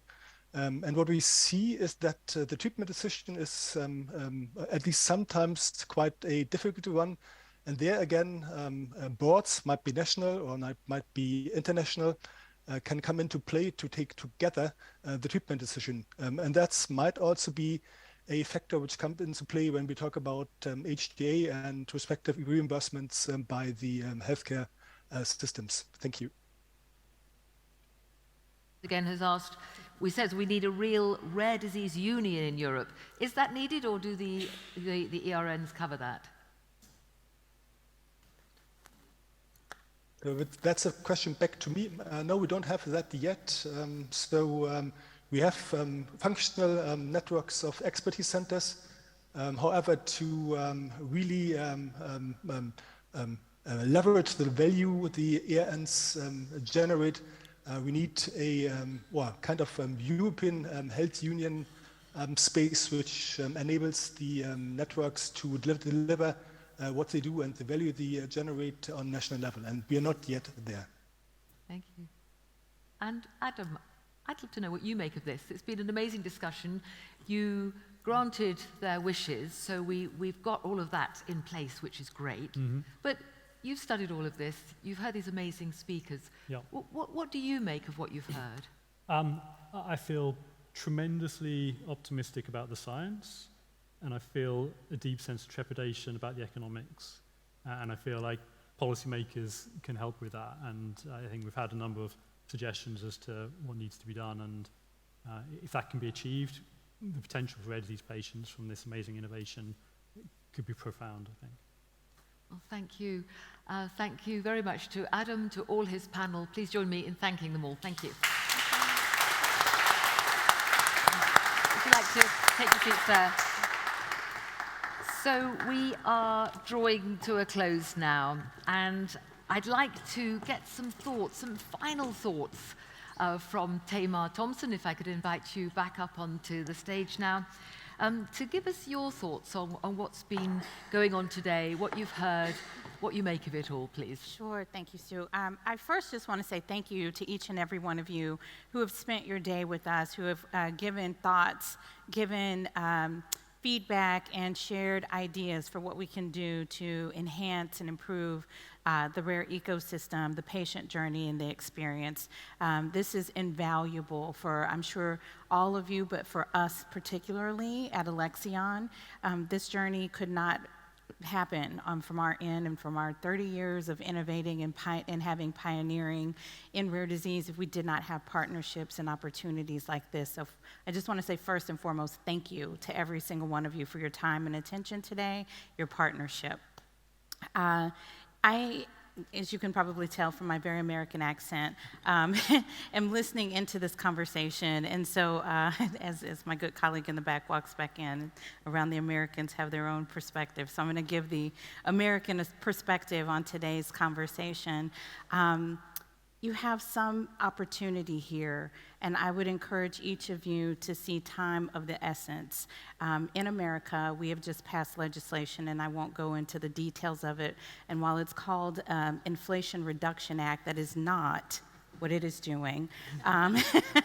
It's actually going to cost a lot of money to people in the pharmaceutical industry, and patients are not necessarily going to benefit from the opportunities that come out of the IRA. And so here, you have not taken that journey and that road, and you have a tremendous opportunity to shape the environment and work with policymakers and protect science and bring innovation in a new and unique way for patients in Europe. And so I would encourage each of you to take advantage of this moment in time. I know you have a little bit of a journey ahead of you, but time in the regulatory world, you look up and we have new policymakers and elections and things like this, and 2024 sounds like it's an eternity away today, but it's tomorrow, really it is. And so I would just encourage each of you to work as if time was of the essence and you had no tomorrow on this very important mission for rare disease patients, for the community at large, the caregivers, for society, and for the global good. So I hope that you will continue this conversation with us. We're going to have a little reception so that we can all network and spend a little time together informally in a few moments. And I just want to thank you not only to the people in this room, but the ones who have shared the comments, the feedback, and spent their time with us online today as well. And we will look forward to the next opportunity to engage you again. Thank you. Taimur, thank you so much. Wow. You've said it all. Hasn't it been the most amazing day? I want to thank all the speakers who've been here. They have been absolutely amazing. I want to thank the organizers, Alexion, for bringing together all these stakeholders, to everybody who's with us in the room here in Brussels, and to everybody who's joined us online. Thank you all very, very much indeed. You really set the scene, put out some amazing calls to action for improving the ecosystem in rare diseases. It's been my great pleasure to be with you today and to guide the discussions. There was mention of a networking reception now, so everybody here is invited, everybody online. A G&T for everybody, I think? Yes. It's been a really great day. Thank you to everybody, and Taimur, thank you to you. Well done, thank you all. Thank you. One last comment. I just want to say thank you to being a fantastic MC for the day. Give it up for Sue.